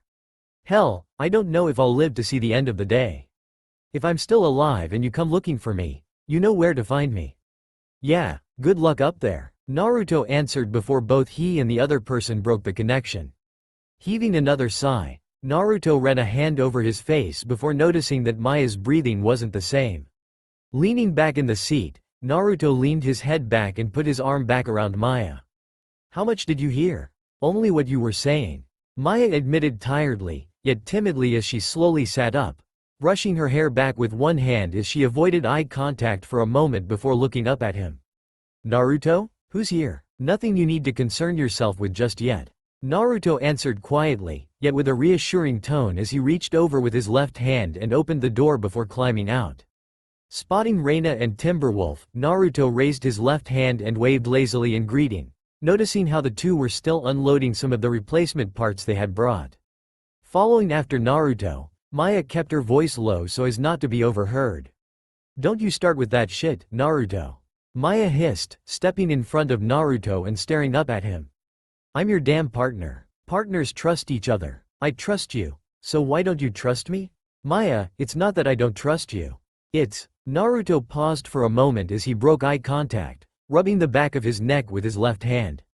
"It's complicated, okay? Complicated, huh?" Maya questioned rhetorically while attempting to sound as if it didn't affect her, but Naruto could tell by the look in her eyes and the slight wavering in her voice that she was hurt by his response. Turning away, Maya crossed her arms across her middle and walked over to the fire to stay warm, idly wishing she had brought a jacket with her since the thermobands built into her outfit weren't doing much against the wind chill. "Maya," Naruto called out to her weakly, only to trail off when she ignored him. Sighing heavily, Naruto rubbed the back of his neck again before picking up his body armor, mask, goggles, gloves, and weapons. Cradling his belongings under his right arm, Naruto walked back to the truck and tossed his stuff onto the seat before climbing inside with a bit of difficulty, wincing due to his still healing injuries. "Good job, idiot. You just pissed off the one person that just might have actually wanted to be your friend. Slouching in the seat for a minute, Naruto closed his eyes and leaned his head back, only to sit back up and glance around at the others. Reina and Timberwolf were still preoccupied with unloading the tow truck, and Maya had her back to his general direction. Figuring that the coast was all clear for the moment, Naruto reached down under the passenger seat with his left hand and retrieved a metal container mag locked to the underside of the bench. Setting it in his lap, Naruto closed the truck door before withdrawing a key from a pocket and unlocking the metal cigar box. Opening it up, the lilac glow of iridium ore shined faintly from within. Taking one of the smaller pieces, Naruto held it in his left hand before locking the box back up and placing it back under the chair. I can't believe I have to resort to this again, but I'm sick of this damn broken hand. Naruto grumbled under his breath as he stared at the small glowing rock sitting in his palm before glancing out through the armor slats one last time. No one was paying attention. Without waiting any longer, Naruto tenderly removed the splint on his right hand before placing the iridium pebble in said appendage, holding his left hand over it and closing his eyes. A moment of concentration was all he needed before the iridium took hold and began to shrink, sinking into his flesh. As its amethyst glow transferred to Naruto's flesh, his broken bones began to mend themselves and his flesh began to stitch back together, but it wasn't by much. Sighing heavily with slight relief as the process came to an end, Naruto looked down at his right hand and slowly curled his fingers, wincing slightly due to the lingering soreness, but his hand was otherwise healed. Unlike Lilith, Naruto had been cautious and careful, borderlining paranoid, when it came to iridium. Whereas Lilith used it as a power booster and experimented with it, Naruto barely ever used it, and even when he did, he didn't use much. Thus, Naruto wasn't bound to it like the red-haired siren was now. He was still trying to find a way to help her out, but it wasn't exactly bearing results. I still hate using that shit, Naruto thought to himself as he curled and uncurled his fingers, trying to work out the stiffness in his hand from being stuck in a splint for the past few days. As he pulled his gloves back on, Naruto's mind wandered back towards Maya, making him pause for a moment and look back out through the slack-covered window. He wanted to tell her everything, to reveal all of his faults and secrets to her, but he was too afraid. He was afraid of losing her like he had Sarah. He was afraid of losing the catalyst that had reignited the spark of life within him. I'll tell her when we get back to Sanctuary, since there's no need to go to Liarsburg now, Naruto decided while putting his body armor back on and putting his mask on, leaning back in the seat afterwards as he hung his goggles around his neck.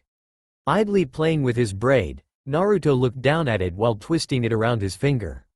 A small smile formed, remembering when he first met Sarah and how she had said it was cute, even though it had only been a few inches long at the time.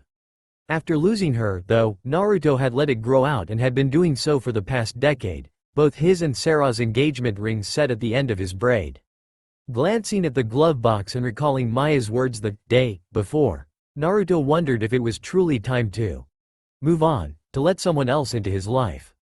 But I feel that if I do, I'll forget about her. I don't want that, Naruto countered in his mind, only to lean forward and rest his elbows on his knees, his forehead resting on the smooth metal dashboard as he stared down at the floor. If he did, it would take time and a conscious effort on his part. Could he actually do it? Could he actually let go of Sarah and move on with his life? The sound of the hood being popped open snapped him out of his thoughts, making him look up just as Timberwolf lifted the large metal panel to gain access to the engine. Sighing, Naruto opened the door back up and stepped out of the truck while grabbing his things. Sliding the unique custom-made sheaths to his swords through the loops of fabric on the back of his waistband, Naruto grabbed the waist cloak and clipped the metal rings to his belt loops one by one before grabbing his knives and slipping the blades into the built-in sheaths on the sides of his pants. Picking up his TMPs, he holstered them behind his waist and reattached his storage devices to his armor, the lights on the objects flickering back to life as they were turned back on. Comforted by the familiar weight of his equipment, Naruto casually walked around to the back of the truck after shutting the door.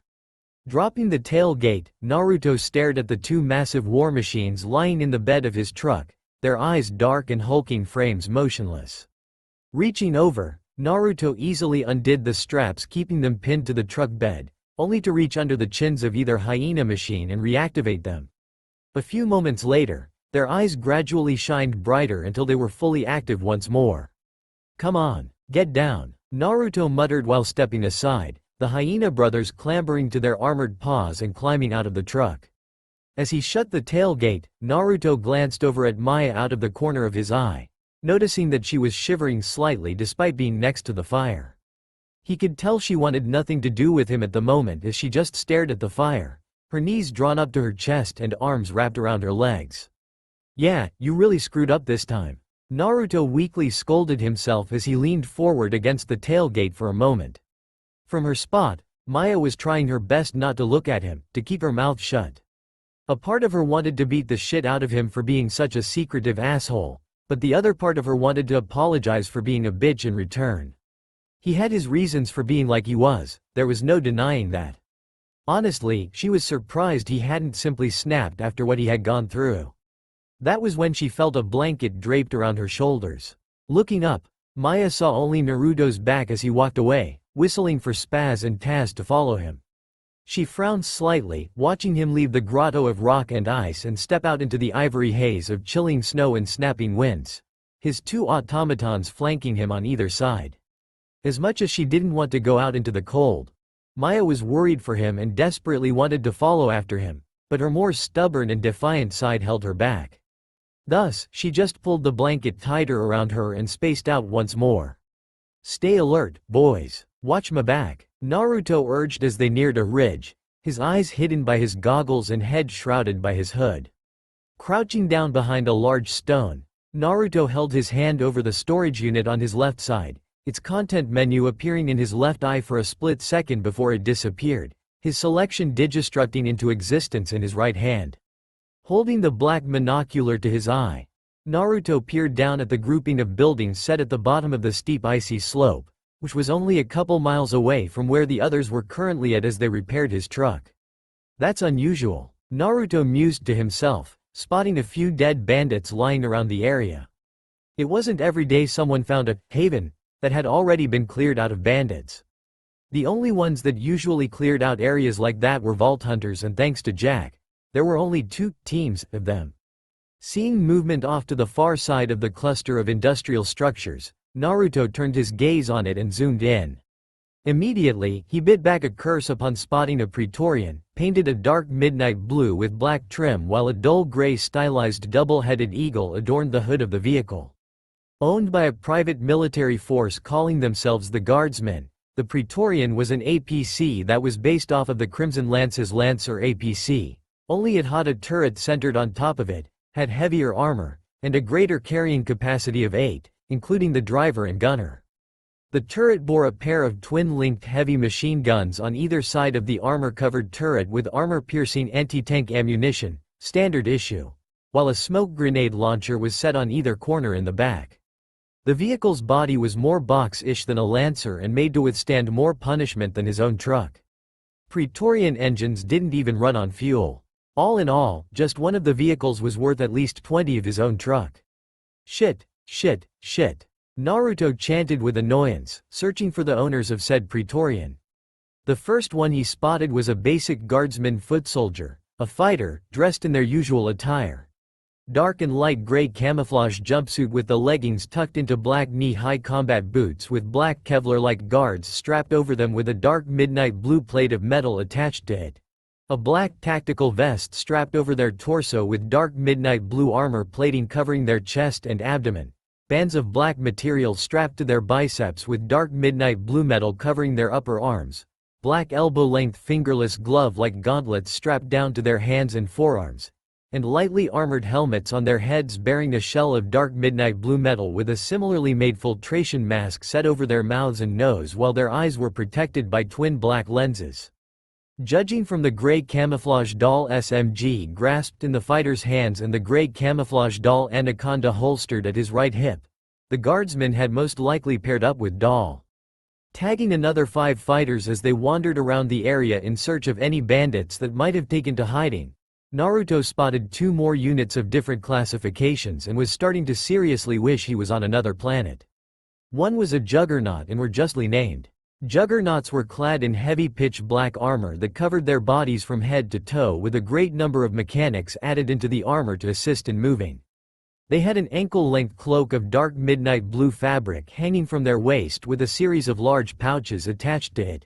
Two menacingly glowing red helm lenses that peered out from the sunken-in sockets of their armored head coverings, and they almost always carried a minigun and a large number of grenades. The other was a rogue, special soldiers trained in the arts of sniping, assassination, torture and interrogation, scouting, infiltration, sabotage, deception, and a few more. They were a modern-day ninja, in Naruto's opinion. Like normal, this one was clad in gray camouflage pants tucked into black knee-high combat boots, a black long-sleeved turtleneck top, black gloves on his hands, a black apparatus strapped over his head that had three scope-like lenses jutting out a couple inches from his, and a baggy black hooded cloak over everything.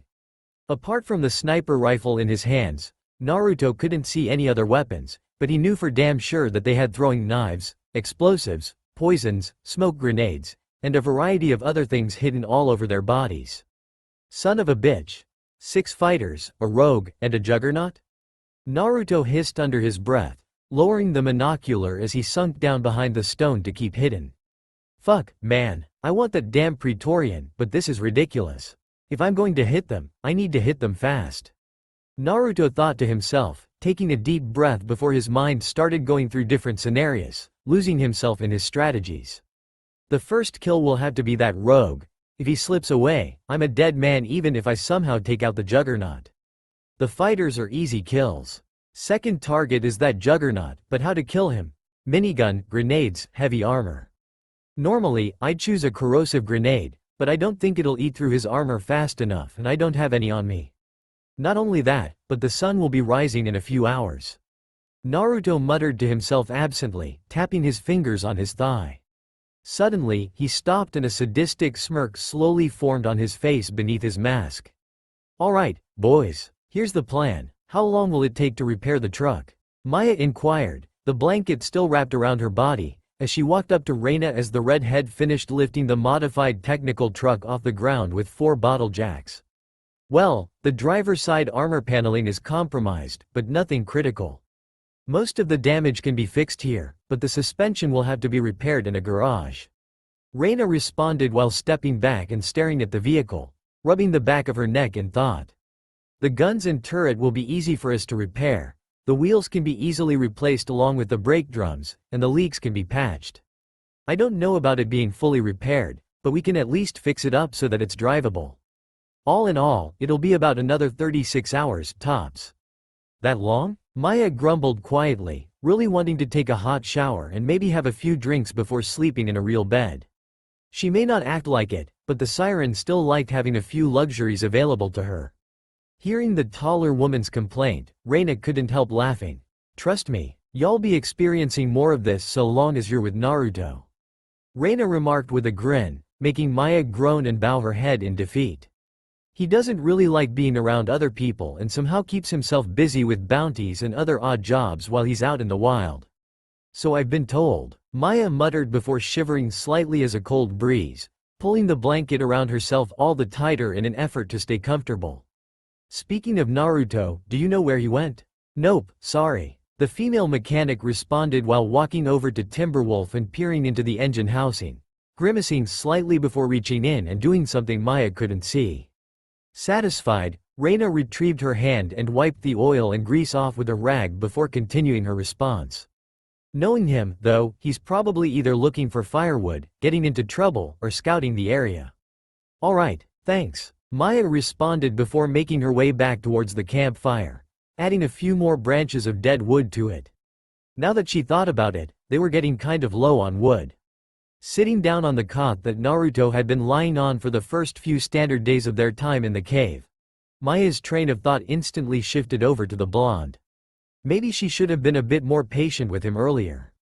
Sure, he had started to open up to her, if only slightly, but that didn't mean he would tell her everything.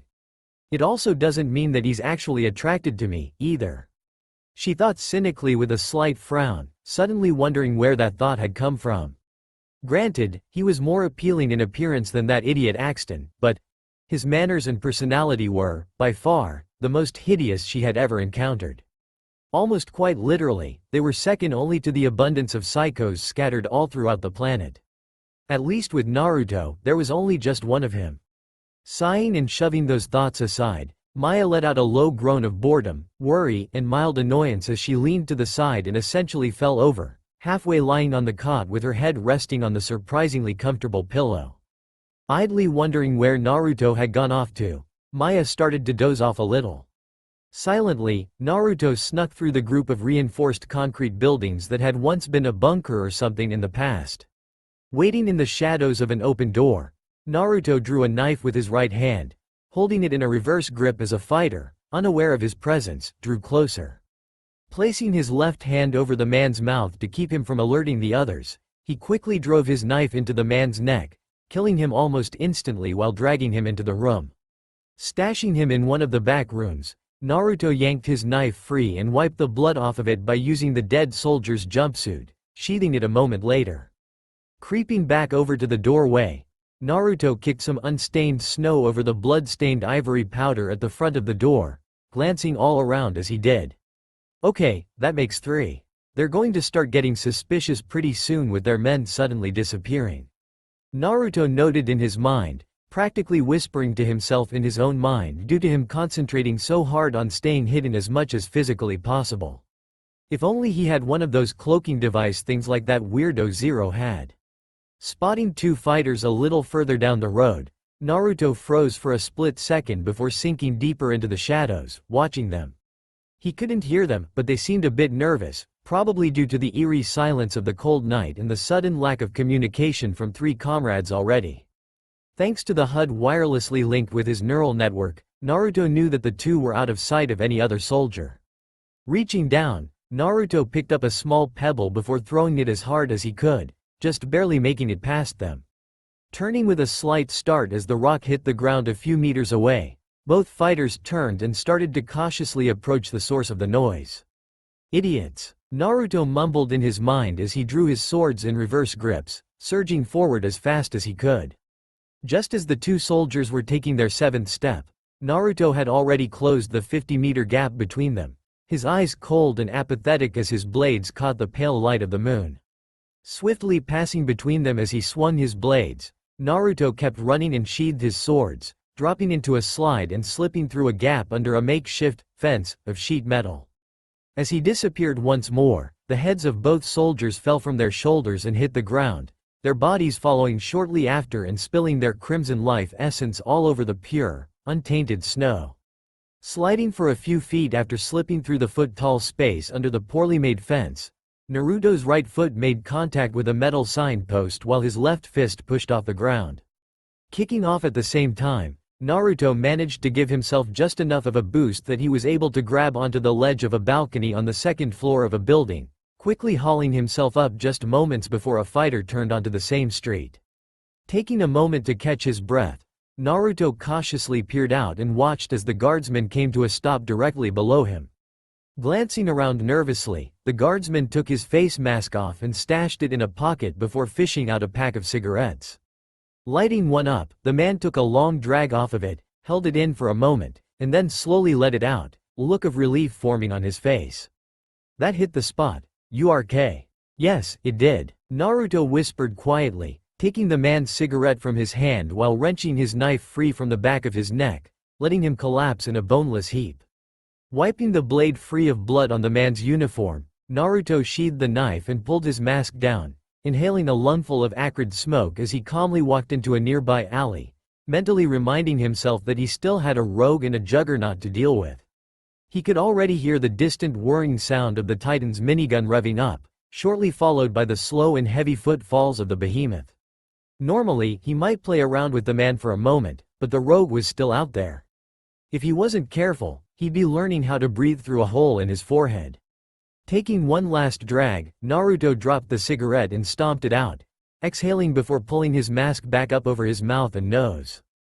Turning and walking in the opposite direction of the juggernaut, Naruto had just turned the corner when he spotted the almost unnoticeable glint of moonlight reflecting off a scope from the roof of a 3-story building, his eyes widening with shock before he quickly jumped back into the alley.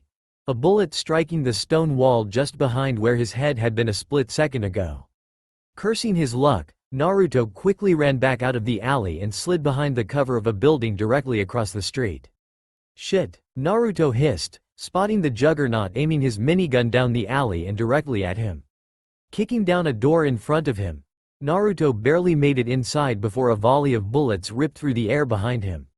Making his way for the stairs, Naruto ran up to the second floor and ran at a window, jumping at the last second.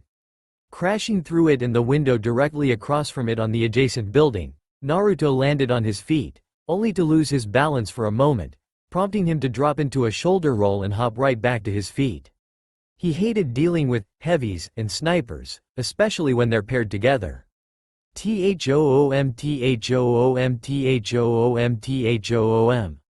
Boom, boom, boom, boom, you're fucking late. Naruto snarled as he ran, making his way up to the third floor of the building, cursing his automatons for their poor sense of timing. Then again, he did give them orders to wait until they heard the sound of the Juggernaut's minigun before peppering the bastard with grenades through the use of guerrilla tactics. Moving towards a window, Naruto kicked it to break the glass before using a knife to clear away any remaining glass along the edges. Glancing up above him and seeing the roof ledge just a meter above the window sill, Naruto retrieved a smoke grenade from a pocket on the side of his pant leg, only to set it and toss it up. Hissing out smoke as it spun around in place from the pressurized contents oozing out of it, Naruto gave it a couple seconds before jumping out of the window and planting his feet on the wall directly across from him, only to kick off while twisting his body, grabbing onto the ledge at the last second. Hauling himself up onto the roof, Naruto didn't waste a second and ran for the nearest point of cover, barely avoiding having his head shot off as another bullet ricocheted off an air conditioner unit. These fuckers are really starting to piss me off. Naruto growled under his breath, unaware of the fact his warlock markings were starting to glow a faint red under his clothing nor the fact his eyes were starting to bleed into crimson.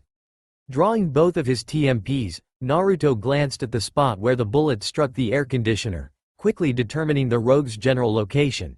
3 buildings south, 1 to the east, 4th floor. Taking a deep breath to ready himself, Naruto quickly ran out from cover, raising his left pistol and firing a brief volley at the sniper to buy him a couple moments. TCH, wily bastard. The rogue growled under his breath, forced to duck back behind the wall as the bullets rang out all around him, striking off of metal and burying themselves in concrete. Quickly slipping back out and taking aim, he unconsciously compensated for the lack of line of sight on the target, only to frown slightly behind his mask. Where did you go? For several moments, there was no sign of the man. The Juggernaut was still being harassed further away out to the northwest by 2 unknown targets. Deciding it was no longer safe to stay where he was, the rogue stood and turned around to leave, only to freeze. Standing before him was the target, a Vladov TMP aimed directly at the rogue's face. Panting heavily, yet silently, Naruto narrowed his eyes at the man from behind his goggles. How did you? Bang! None of your business, asshole. Naruto growled before kicking the body over the balcony railing, watching the corpse tumbled in free fall for a few moments before hitting the ground with a sickening crunch. In truth, not even Naruto knew how he did it. Somehow, everything around him seemed to slow down to a crawl, almost to the point of not even moving, while he himself continued to move at normal speed. Whatever it was, though, it left him exhausted. Leaning back against the wall for a moment, Naruto quickly got his second wind before reaching under his skirt and withdrawing a barbed-tipped spike, only to suddenly drive it into the wall beside him and leap off the balcony, the thin cable screeching as he rappelled down to the ground. Touching down, Naruto pressed the release switch on his belt buckle, resulting in the cable breaking off. Drawing his other TMP, Naruto stalked down the streets towards the Juggernaut's location. It was only a few moments before he came to the sight of the heavily armored giant being backed up into a building, trying to limit where his enemies could attack him from and cancel out the threat of their grenade launchers at the same time. Whistling sharply for only a second, Naruto stalked towards the building, which was only a single-floor home, while Spaz and Taz backed off. Coming to a stop at the corner of the building, Naruto raised his guns to shoulder height and took another deep breath, only to suddenly turn into the open doorway and take aim, unleashing bursts of gunfire from either gun in sequence as he calmly strafed to the right. Left, right, left, right. Naruto mentally commanded, remaining entirely focused on making the heavily armored soldier flinch continuously to keep him from utilizing his minigun. At such a close range, it would be devastating. Coming within only a few feet of the juggernaut, Naruto's pistols clicked empty, making him curse and drop the guns before quickly drawing both of his knives and sprinting forward. Lunging at the man before he could recover, Naruto stabbed both blades into the incredibly narrow gap in the thick metal plates between the collar of his body armor and his helmet. Slicing through cables and mechanics, his knives finally met flesh, severing both his jugular vein and carotid artery at the same time while cutting a small gash into either side of his trachea.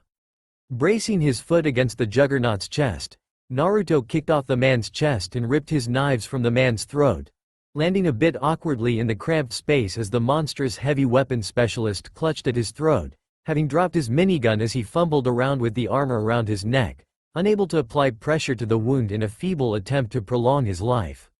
"That's what you get for shooting at me, motherfucker," Naruto snarled savagely while sheathing his knives and retrieving his empty pistols, only to turn around and leave the building, heading straight for the Praetorian he had spotted earlier.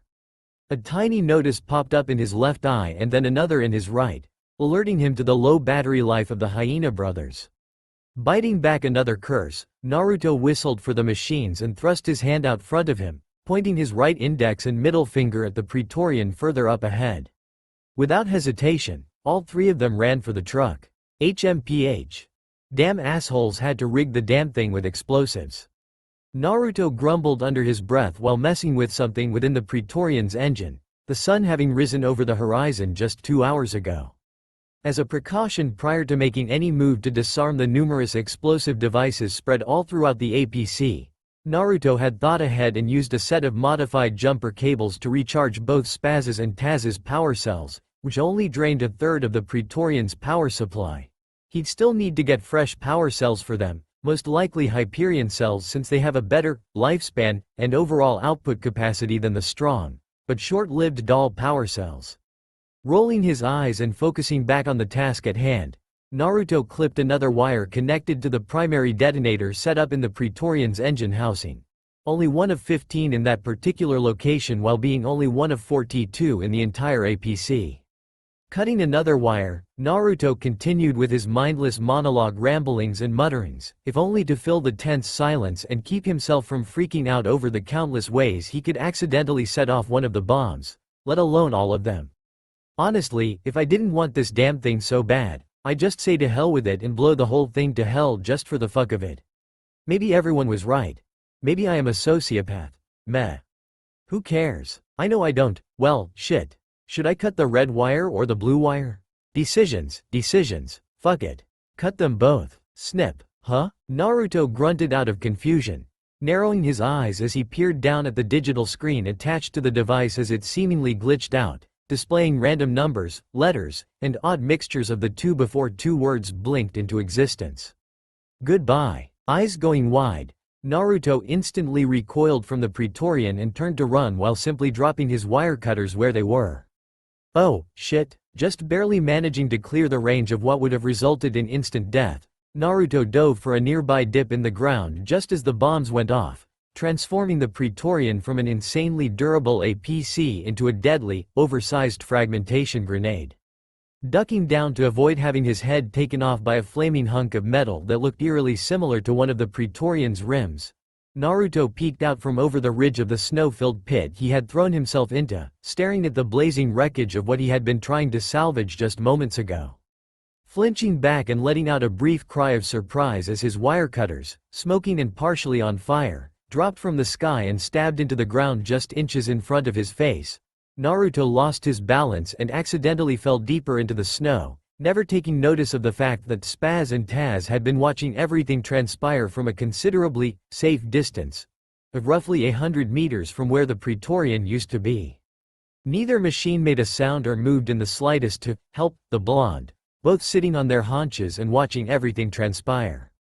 As both self-aware machines looked to one another, they shared a few seconds of silence before looking back towards Naruto and the mangled heap of burning metal that had once been the Praetorian just as Naruto hauled himself out of the hole. Reina grunted quietly while looking up from where she was, leaning over the side of the engine housing to get to the bolt she was trying to tighten. Spotting the dark smoke rising into the air only a dozen or so miles away from their current position, Reina couldn't help sighing out of exasperation and rolling her eyes. There's only one idiot around here that would mess with enough explosives to do that. What was that? Bandits? Maya questioned cautiously as she walked over to the shorter redhead, her right hand resting on the Maliwan Aegis pistol holstered to the side of her thigh. Reina let out a brief snort of irritated amusement. Bandits may be stupid, but they ain't crazy. Well, most of them are, but they ain't that crazy. The younger woman remarked before heaving another sigh and ducking back under the hood of Naruto's truck. No, that wasn't caused by bandits. That explosion was caused by the one and only retarded Rambo himself, Naruto. Retarded Rambo? Maya muttered questioningly with a raised eyebrow. Reina smirked. Yep, as skilled and intelligent as he is, Naruto has a bad habit of making stupid decisions sometimes. Obviously, none of them have gotten him killed, but it's only a matter of time. The shorter female explained while replacing one of the spark plugs in the engine. And that's not the only nickname I've given him either. There's also the dumbass of destruction, the moronic mercenary, and even the sociopathic soldier, just to name a few. And yes, he's earned every last one of them. That bad, huh? Maya teased with a small smile, getting a grin from Reina as she glanced up at the blue-haired woman. Reina then glanced over at Timberwolf as he hefted the old transmission that went to Naruto's truck up onto the tailgate of his own truck. Sighing quietly and shaking her head slightly at her uncle's stubbornness, Reina went back to work on the engine while Maya sat back down in the fold-out chair near the entrance of the cave, waiting for Naruto to come back. Yeah, she's smitten, Reina mused with a brief glance towards the siren. With another shake of her head, Reina focused back on repairing the engine, but her mood had been dampened, a small sad smile settling onto her lips as she worked. It wasn't for another 4 hours before Naruto finally made it back, a black duffel bag slung over his shoulder. Giving a tired wave of greeting to Reina and Timberwolf, Naruto dropped the tailgate of his truck before having Spaz and Taz get in, deactivating them to conserve their limited power supplies. Just as he turned the two machines off and set the duffel bag in the truck, Maya had decided to approach him. Pushing his hood back and pulling his face mask and goggles down around his neck, Naruto glanced over at her for a moment, slamming the tailgate back into place before she could say anything as she came within a few feet of him. Before I left, you said that I don't trust you.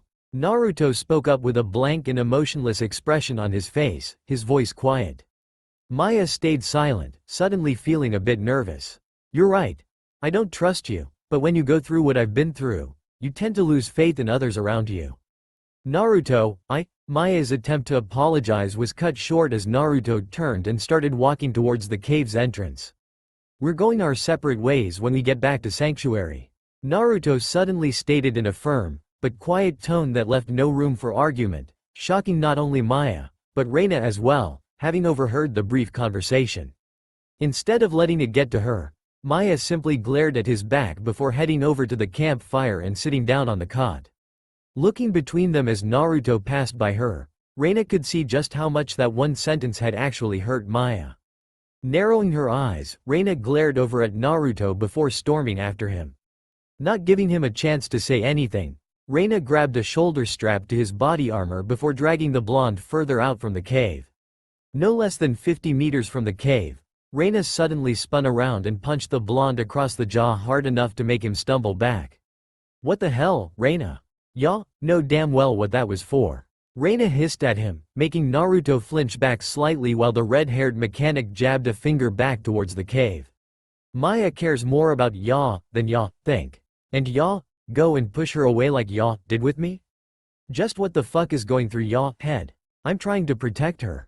That's what. Naruto snarled back, returning Reina's glare. She's not a fucking glass doll. She's a siren, y'all, dumbass. She can take care of herself. Reina snapped, cutting him off before he could continue his counter. She lowered her voice as she continued. Y'all just trying to protect her? Just like you did with me? After y'all left that day, those bastards took me hostage to lure y'all out, but I didn't need y'all to save me because I saved myself, even after they took my leg. That woman in there. Maya is a hell of a lot tougher than I am, and she's even got those weird powers, too. What is it that y'all see in her that I don't? What's so bad about her, Naruto? Tell me that. Naruto was stunned into silence, unable to do anything other than turn his gaze down to Reina's right leg. Hidden beneath her pants, a mechanical prosthetic replaced her right leg from her knee down to her toes. His thoughts were cut short when Reina suddenly reached over and grabbed him by the chin, forcing him to look her in the eye. That's exactly what I thought, Naruto. There's nothing wrong with her. Y'all just scared, like y'all always been, that she's going to get hurt just because she's around y'all. Just because y'all care for her like y'all cared for Sarah. Reina then calmed down on the outside, her expression going blank. I'll let you in on a little secret, Naruto.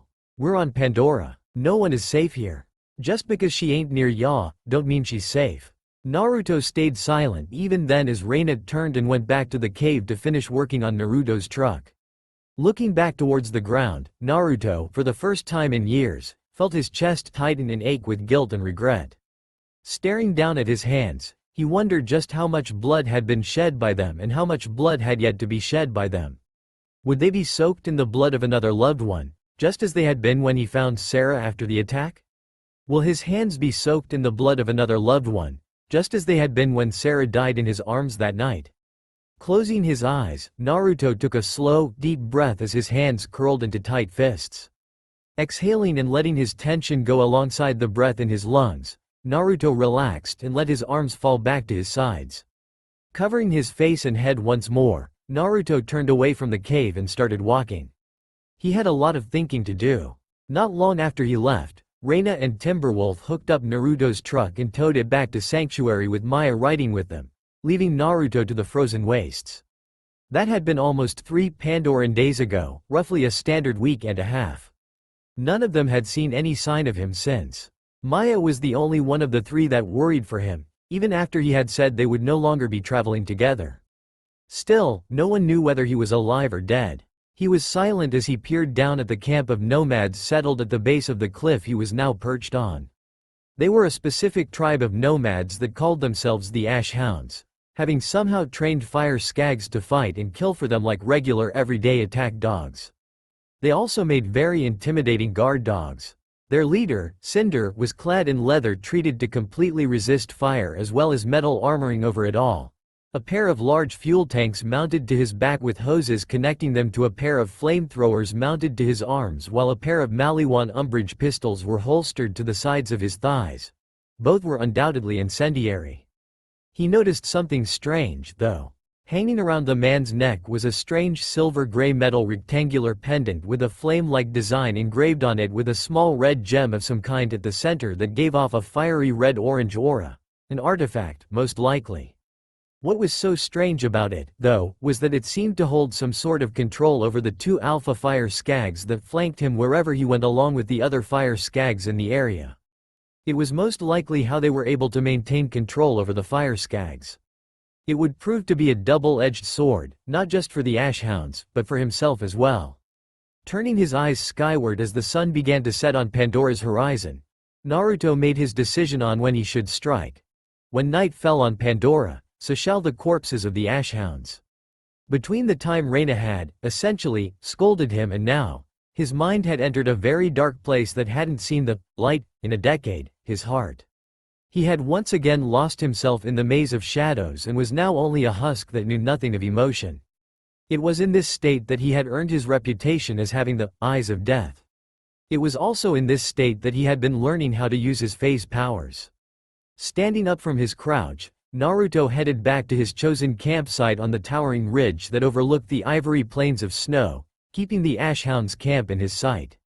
Kicking dirt and snow over the small campfire that was already on the verge of going out, being no more than a pile of smoldering embers, Naruto knelt down at the edge of the ridge, his hands resting on his legs and his eyes closed, meditating to pass the time.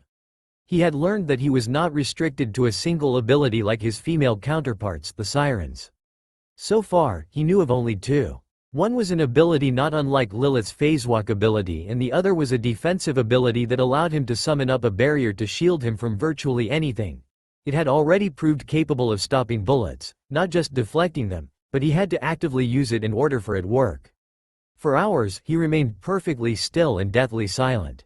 A passing skag came across his camp as it began heading back towards its den a mile further to the south, stopping just feet away from the vigilant hunter. If it so chose, it could kill him before he could react. However, the skag simply turned and continued on its way, almost as if it hadn't even sensed Naruto's presence. It wasn't until after night had fallen completely and blanketed the area in darkness that Naruto finally moved again. Eyes slowly opening from behind his goggles, Naruto slowly clenched his left hand into a fist and concentrated for only a moment. In the blink of an eye, he was engulfed in a lightning-swift flash of crimson light, only to vanish from the physical realm everyone lived in. Traveling from the ridge down to the floor of the flat, open plains of snow, Naruto reappeared in a second flash of crimson light only a couple seconds after he had disappeared. Moving quickly, Naruto dashed behind a nearby jagged rock jutting out of the ground to keep from being spotted as well as to regain his breath. His phase walk was still quite tiring when used to travel long distances, even after learning how to consciously use it. Glancing around the side, Naruto narrowed his eyes slightly and saw that no one had taken notice of him. Slowly stepping out from behind cover while staying crouched low to the ground, Naruto tensed the muscles in his legs not unlike a predator preparing for the chase. As if an unseen signal had been given, Naruto sprinted forward, his boots kicking up small puffs of fresh snow while his gloved fingertips brushed against the snow-covered ground every few meters as he maintained his balance. Clearing roughly 200 meters in only 24 seconds, Naruto dropped into a slide behind another spike of rock that was only 50 meters away from the camp near the base of the cliff. Glancing around the rock, he spotted an average nomad standing guard at a small opening in the sheet metal wall that surrounded the camp. Slowly drawing the knife from his right leg, Naruto took another deep breath and concentrated, vanishing in a flicker of red light. Reappearing behind the nomad just as he turned to head back into the camp, Naruto stabbed the blade into the man's neck, only for them both to vanish in another flash of red light, reappearing behind the rock he had been hiding behind moments ago. Pulling the blade free of the corpse and wiping the blood from it on the man's clothing, Naruto sheathed it before drawing his two swords and holding them in reverse grips. He had to act fast before he ended up being overwhelmed by the many men in the camp, but he didn't want to use his guns. Too much noise might attract others in the area. Focusing on his powers, Naruto started flickering all across the camp in flashes of crimson light, moving from one nomad to the next as he struck them down with singular, lethal strikes. In only a small handful of seconds, a third of the 50 men in the camp were slain, the others finally alerted to his presence. Even though they were aware of him, it did nothing to halt the wholesale slaughter. By the time the 15th second hit, only a handful of nomads and fire skags remained along with Cinder and his two alphas. Coming to a halt in the center of the camp, breathing heavily as his body ached from using his phase walk so many times in less than a minute, Naruto glanced from one nomad to the next, each one paired with a fire skag. 6 nomads, 6 fire skags, 1 nomad leader, and 2 alpha fire skags. He couldn't use his phase walk like before without causing personal injury, and he didn't want to use his guns, testing his skills. This was most definitely a true test of his skills. Gripping his swords tighter than before, Naruto narrowed his eyes, ignoring the biting cold as it tugged and clawed at his clothes, the only signs of the fierce blizzard brewing in the distance that would descend upon them in only 10 minutes. "Who the hell are you?" Cinder bellowed angrily, glaring out at the black-clad assassin that had butchered his men and skags. "Never mind, Dad. You killed me, men. You're gonna pay for Dad. Kill him." Frowning slightly with a scowl as his blue eyes narrowed and bled back into crimson behind the lenses of his goggles, Naruto glanced from side to side as his adrenaline spiked, slowing down his perception of time. Each of the 6 average nomads had shoddy bandit brand assault rifles that they were only just now raising to open fire on him. A 4-foot-tall fire skag standing beside each of them that were already crouching down to lunge at him. There was no time to dodge, no way to take cover with 6 skags hunting him. They had forced his hand. Sheathing his left sword as his perception of time returned to normal, Naruto vanished in a flash of crimson, only to jump from one nomad to the next, beheading them and slicing open the throats of each skag as he did, leaving only Cinder and his alphas untouched as he reached his absolute limit, coming to a stop in his original position at the center of the clearing, breathing more heavily than before and ignoring the burning agony in his muscles. A migraine pounding away at his skull from within. "Shit, guess I'll have to take care of you on me own," Cinder growled before raising his hands and pointing them towards Naruto, the flamethrowers already sparking to life. "Burn." Throwing his open left hand up with his fingers splayed, Naruto summoned up a rounded translucent barrier of thin crimson energy, halting the flames directly in front of his hand and causing them to spread out to the sides as if the blonde were trapped in a bubble. The flames still roiling and roaring all around him as the heat washed over him, Cinder's alpha fire skags surged forward, only to impact the barrier, knocking them back. Spinning his sword in his right hand, Naruto suddenly threw it at Cinder, dropping the barrier for only a moment to let his sword pass. Not even a second later, the flames stopped as Cinder stumbled back and fell to the ground, Naruto's sword embedded in his chest. Snarling as they started getting back up while flames wreathed them once more, the alphas moved to pounce on Naruto, but he was already sprinting towards Cinder's body. Snatching at the pendant around the dead nomad's neck, Naruto yanked on it to break the simple cord it was on before spinning around and holding it out towards the skags. Just as he had suspected, the two skags came to a stop just feet away from him. Still panting heavily from the intense use of his phase walk, Naruto glanced from one skag to the other as they stared right back at him, the flames that covered them slowly dimming down before dying away completely. "Go," Naruto whispered. After only a few seconds, the two alpha fire skags slowly turned around and started walking away. Slowly relaxing his body and lowering his hand, Naruto watched as the two hulking beasts left the camp. Closing his eyes and dropping to one knee with exhaustion while letting his senses reach out around him, Naruto guessed that he had 8 minutes before the blizzard hit. Knowing he neither had the time nor the strength to find any other place to take shelter, Naruto stood up and turned around before he calmly walked to the largest structure in the back of the camp that undoubtedly led into a cave carved out of the cliff by the ash hounds. Pocketing the strange pendant and entering the building just as the wind started picking up, Naruto went through the door at the back of the room and entered the dark and dry cave-like chamber. Naruto lit only a handful of candles that were set in the two front corners of the room before kneeling down in the center of the floor, ignoring everything else as he once again entered a deep meditative state, the closest thing to sleep he had reached since he parted ways with the others. Just as it had happened every time since then, he was visited by a person that had been dead for years, and proceeded to talk with them even though he knew they were simply a manifestation of his conscience telling him both what he did and didn't want to hear. Then again, no one said that the truth was kind nor fair. "She was right, you know. About the siren, about how you've been treating her. Everything," the woman commented idly, sitting a short distance away from Naruto with her legs tucked under her. "She isn't just some run-of-the-mill woman that doesn't know how to defend herself. That woman's a vault hunter and a tough one to boot. She not only killed that psycho, handsome Jack, but defeated the warrior with the other vault hunters, both new and old. Reina was also right about no one ever being safe. This is Pandora. Like you once said in the past, Pandora is just a dust ball sugar-coated in death and violence. That may be true, but my enemies will kill her just to get a chance to take me down." Naruto responded, keeping his eyes closed despite the presence of his guest. "Especially the guardsmen. If given the chance, they'll kill her almost immediately after finding out she's connected to me in any way. That may be, but so will just about everything and everyone else on this planet. Do you honestly think that just because she's not connected to you that she'll be safe?" The woman remarked, ing an eyebrow expectantly despite the rhetorical question. "Who's to say the guardsmen won't just kill her anyways? Or have some kind of agenda that requires a siren's powers like with the Crimson Lance or Jack? You already know that they want you for similar reasons. What's to stop them from turning their attention over to Lilith or Maya when you prove to be too difficult to capture? Guardsmen aside, what's to stop a skag from ripping out her throat or a psycho from hacking up her body?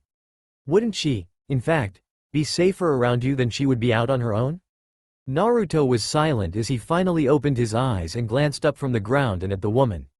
She was roughly 5 feet 6 inches with knee-length crimson hair that had been pulled back and twisted into a dense braid, her skin a light cream color, and her eyes a bright and dazzling emerald green. her left cheek stained with pale pastel blue siren markings that curled around the side of her left eye to mark the left side of her forehead and her left temple. She was clad in an outfit not too dissimilar to Naruto's, only tailored for a woman's body and lacking in armor and weapons with a few minor modifications. There was a diamond-shaped cutout in the center of her top's chest that left a decent amount of cleavage from her D-cup bust visible, her hands hidden beneath black full-finger gloves. A black cloth face mask tucked under the collar of her top and pulled up over the bridge of her nose. Her pants were tight-fitting instead of being baggy like Naruto's, and her ankle-length skirt was adorned with gray siren-esque markings all over it that matched her own almost perfectly. She was none other than his mother, Kushina. She had been the one to teach him how to fight with swords and knives while his father had taught him how to use a gun and how to fight without a weapon. Kushina had also been the one to teach him a number of other things, such as how to track and hunt and survive out in the wild, while his father taught him how to drive and how to repair, disable, build, and disassemble virtually any piece of technology known to man, guns and vehicles included. His parents hadn't just taught him how to get by in the world. They taught him how to thrive in the desolate wastes of Pandora, of all places to raise a child. It was because of them that Naruto had the skills and instincts necessary to survive no matter what. Sarah was a great woman, Naruto. While it's true that you loved her and that she was taken from you, you cannot keep living in the past. You have to move on. Kushina urged softly and gently, giving her son a small, warm smile of understanding as she moved closer to him, her hands resting over Naruto's. You must live a life of no regrets. While you feel that you will forget Sarah and come to regret it, you are only lying to yourself, trying to keep from being hurt again. In the end, you will only regret that you didn't open up your heart to Maya and let her in. Death is a part of life and is inevitable. You don't need to confess any romantic feelings for her, but you should at least let her know how you truly feel before it's too late. Always remember, live a life of no regrets. Naruto was silent as he woke up, moments later, his mother's image and voice vanishing without a trace as he actually opened his eyes this time, finding only the darkness of the cave to greet him, the candles having burnt themselves out as time went on. Staying where he was for a moment, Naruto listened for any signs of the blizzard, only to hear nothing. Calmly and quietly, Naruto went outside and looked around, the snow from the storm having blanketed everything in another 4 feet of white crystals of frozen water. Without uttering a single word, Naruto double-checked his equipment to make sure everything was in its rightful place and properly secured. While walking out of the corpse-ridden camp and into the seemingly endless fields of white snow, he knew he would have to eat soon. In order for him to eat, he would have to hunt. Glancing around his surroundings, Naruto spotted another ridge of mountains only 20 miles east. If his memory served him correctly, it was home to a number of bullymons.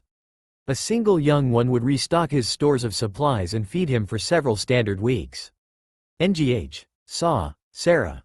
Naruto grunted out groggily, his eyes slowly fluttering open, only to be squeezed shut once again. Biting back a cry of pain behind gnashed teeth as he clutched at the bloody wound in his right side from shrapnel tearing through his body, Naruto forced himself over onto his left side, his eyes cracking open once more to bear witness to the carnage that had been wrought just minutes ago. Blue's eyes slowly widened with fear and shock as he gazed upon the flaming wreckage of what had been his family's home for the past 2 decades, only for it to be scorched black and cracked open like an eggshell. Sarah. Forcing himself to his hands and knees, he stumbled to his feet, ignoring the searing pain of scattered burns over his body from the explosion or the bits of thick splinted wood embedded in his left thigh and right arm. He ignored the blood sliding down his face from the cut on the right side of his head from where it hit the window he was sent through. He was focused solely on finding and saving his fiancée, the woman that had stolen his heart and carried his unborn child. Rounding the corner of the building, he stopped dead in his tracks, tears welling up in his eyes and gliding down his dirt and soot-covered cheeks. Sarah, he whispered fearfully, slowly treading closer to her. When she twitched, he bolted to her side, tenderly rolling her over while pulling her into his arms. Her left leg was gone along with her left arm, blood pouring from the wounds while the remaining left half of her body had been charred and burned from the explosion of the rockets. Still gripped in her right hand was her old Vladov repeater pistol, empty and useless from the damage it had sustained in the explosion. Hey, baby, she rasped out, barely able to open her right eye to look up at him and struggling to give him a weak smile. He didn't want to believe it, but he knew, deep down, that she wouldn't survive. I guess, they got me, didn't they? Shush, don't talk, he urged softly, his eyes glancing over her body once more before locking with Sarah's lone eye once again. Save your strength. You're going to be okay, I promise. You and the baby will be fine. You're lying. I can see it, in your eyes. Sarah whispered, a lone tear falling from her right eye as she forced a slightly bigger smile onto her face. I'm dying, Naruto. Just promise me, one thing. Oh, of course, anything. Naruto choked out, unable to hold back the tears. Sarah dropped her gun and reached up, grabbing and holding onto the front of his shirt with surprising strength despite her condition, her right eye staring up into his own eyes. Live. A life of no regrets. She muttered weakly, her hand slipping from his shirt. His eyes snapped open, his chest heaving as a cold sweat soaked his body. Sitting up in the bed, Naruto stared at the wall across from him with wide, frightened eyes.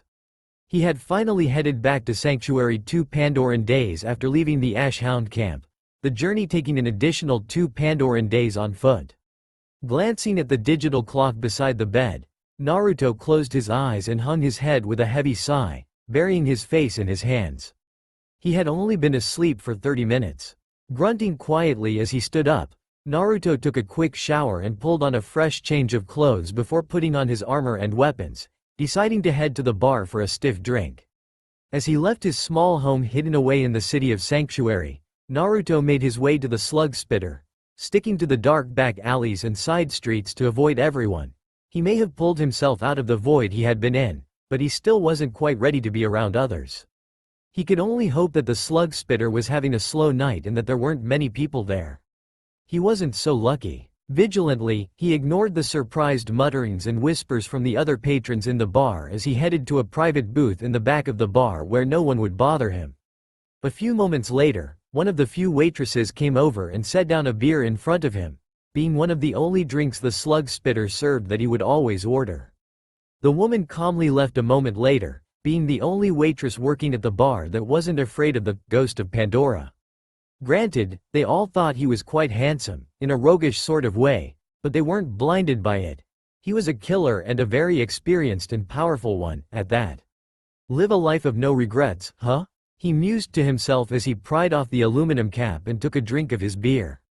Pulling out his pack of cigarettes and lighting one, Naruto took a long drag of it and slowly exhaled before snorting slightly. Kind of impossible when you regret so many things.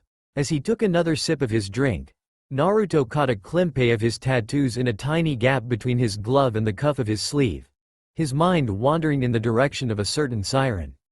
Asshole, Maya grumbled quietly under her breath as she stared at the set of keys hanging on the wall, currently lying on the couch while clutching a pillow to her chest in a mixture of laziness, boredom, and mild depression.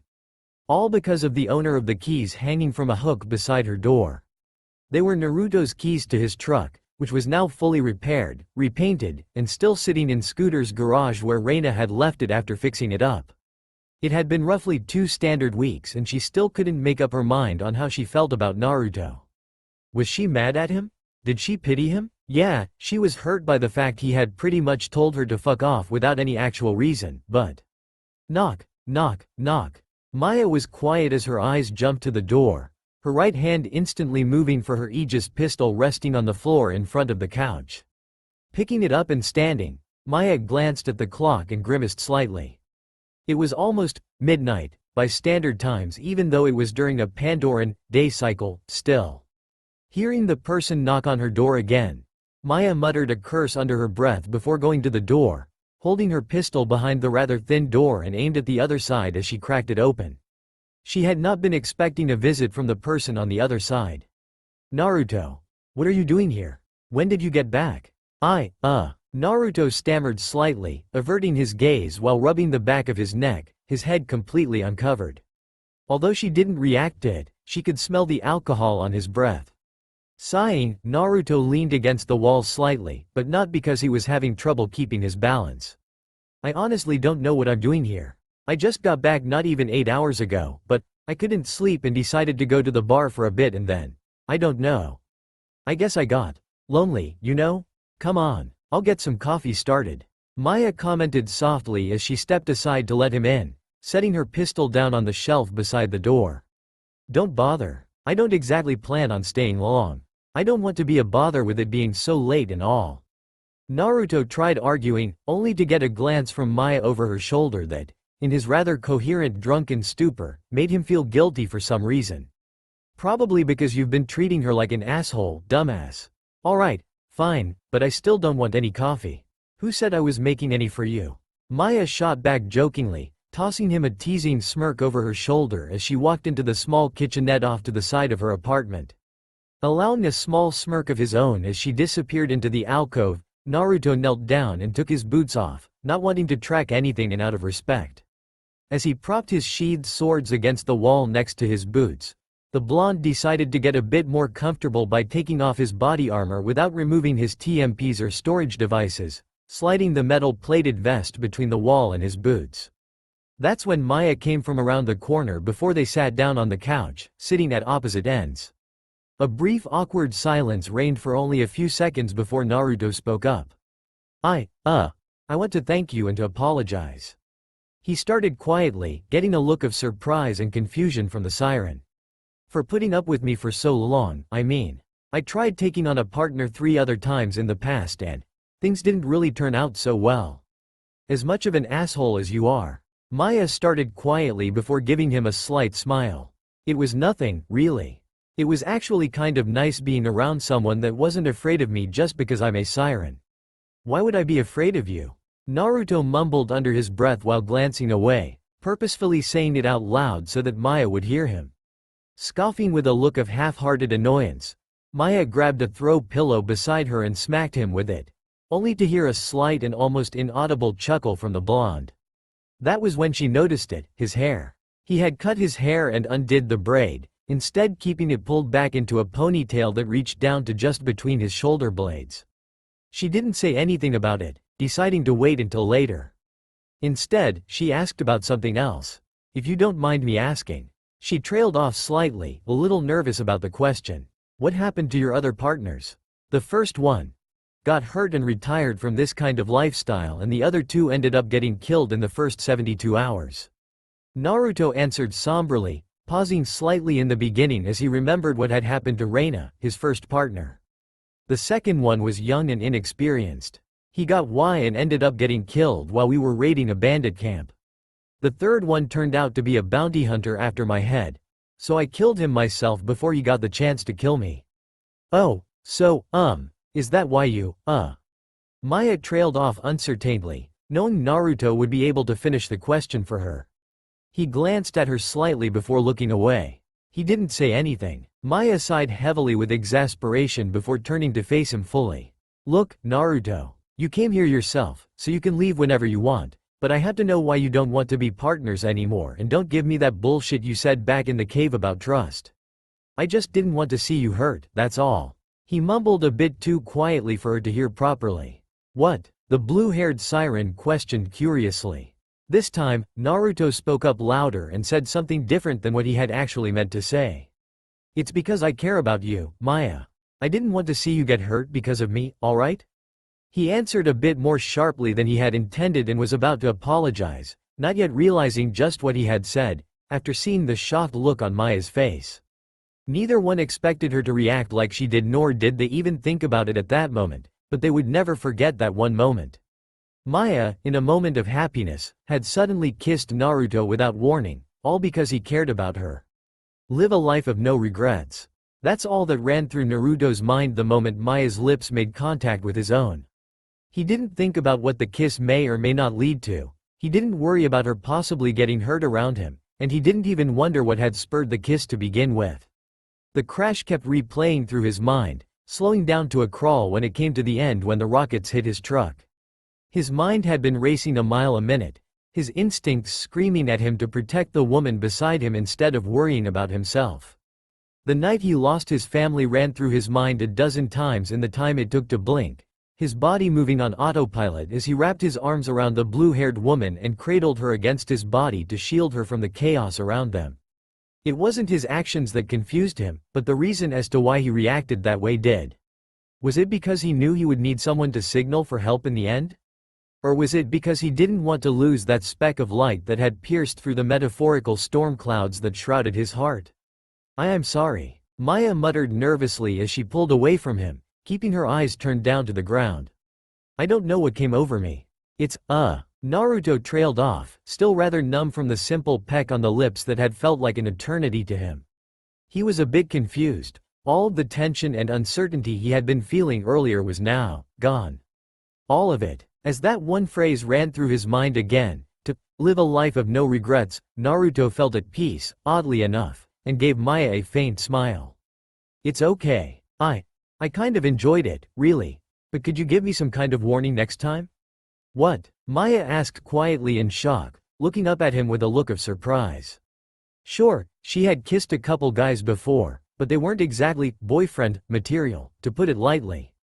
Even after she kissed the blonde beside her, Maya still didn't quite know how she felt for him, not knowing if it was just an attraction to him for whatever reason or if they were honest feelings. Either way, she hadn't expected him to react like that. "You mean, you're not upset or anything?" "No, it just caught me off guard, that's all," Naruto replied a bit sheepishly, rubbing the back of his neck as he looked away for a moment. Looking back over at Maya out of the corner of his eye, he continued, hints of hope and uncertainty showing in his tone. "You can do it again, if you want to, that is." That one caught her off guard this time. Gone was the jaded, cold-hearted, brutal killer the blonde-haired assassin was known to be, and in his place, what she could only assume to be, was the real Uzumaki Naruto. It could just be the alcohol that's made him open up so much. It could be the verbal ass-kicking Reina had given him and then later told Maya about on the ride back to Sanctuary amidst her venting rants of simmering anger. It could be from some sort of soul search that Naruto had undergone in his time away, or quite possibly some kind of blend of all three that did it. Maybe even a fourth option that she hadn't thought of, but she was glad for it. At the same time, however, she couldn't just forget about how he had acted and what he had said back in that cave before they went separate ways. Are you sure that's a good idea, Naruto? I mean, what you said back in the cave." "Naruto," Maya whispered softly as she moved from her spot on the couch and knelt down in front of him, wordlessly provoking Naruto into looking up at her. Giving him a small and reassuringly kind-hearted smile, Maya reached up with her left hand and cupped his cheek, lightly brushing her thumb across it as she slowly, almost hesitantly, slid her free right hand into his left while staring into his eyes. "It's okay, I understand. I might not know even a fraction of what it is like to go through the things you have, and I understand that you aren't exactly a social butterfly, or even much of a friendly person most of time, really, but I still had a good time out there, however brief it may have been.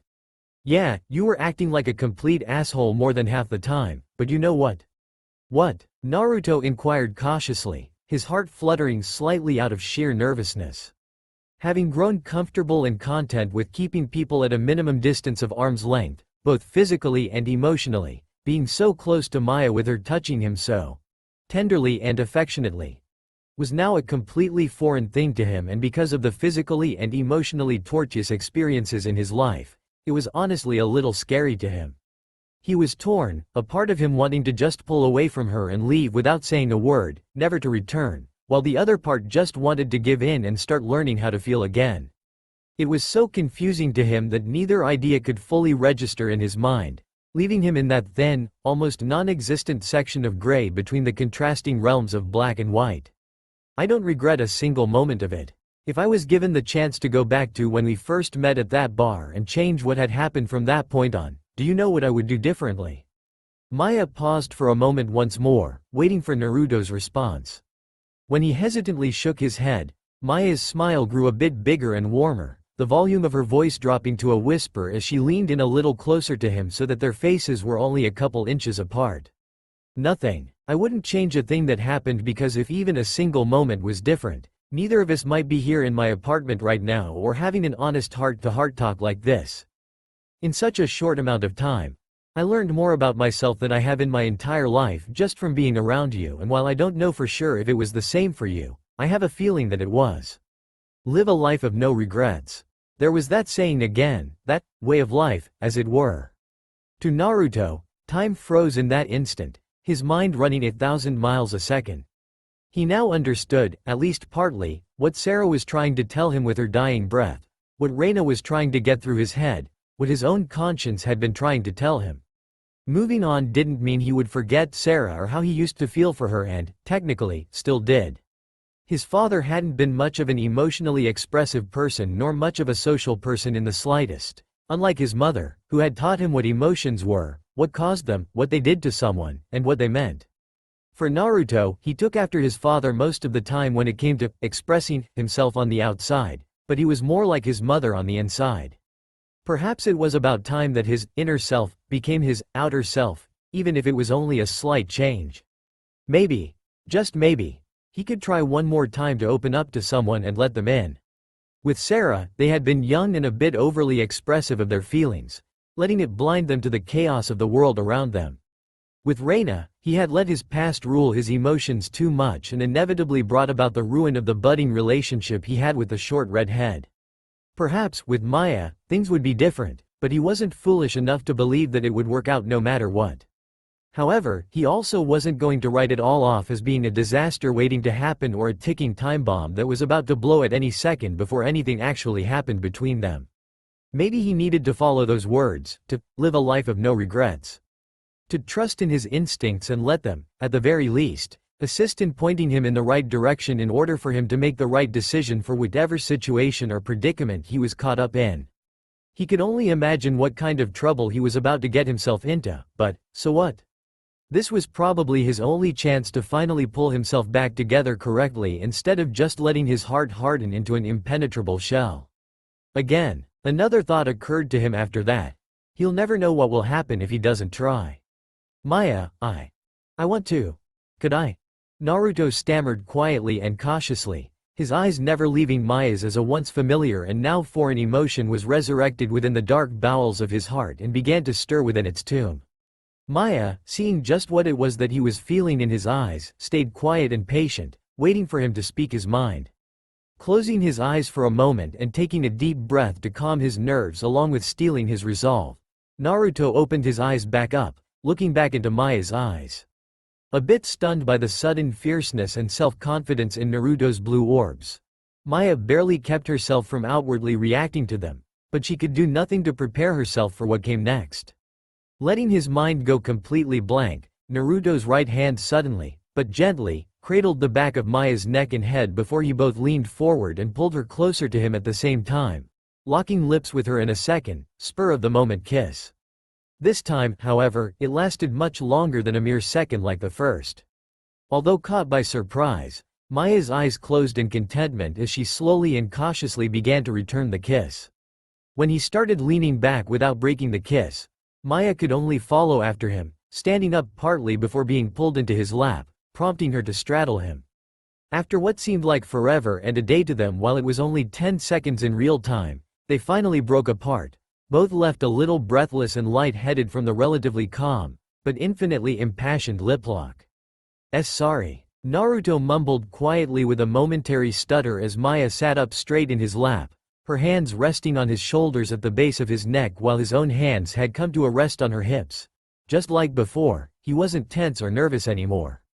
The serenity of the aftermath was just too intoxicating, in a way.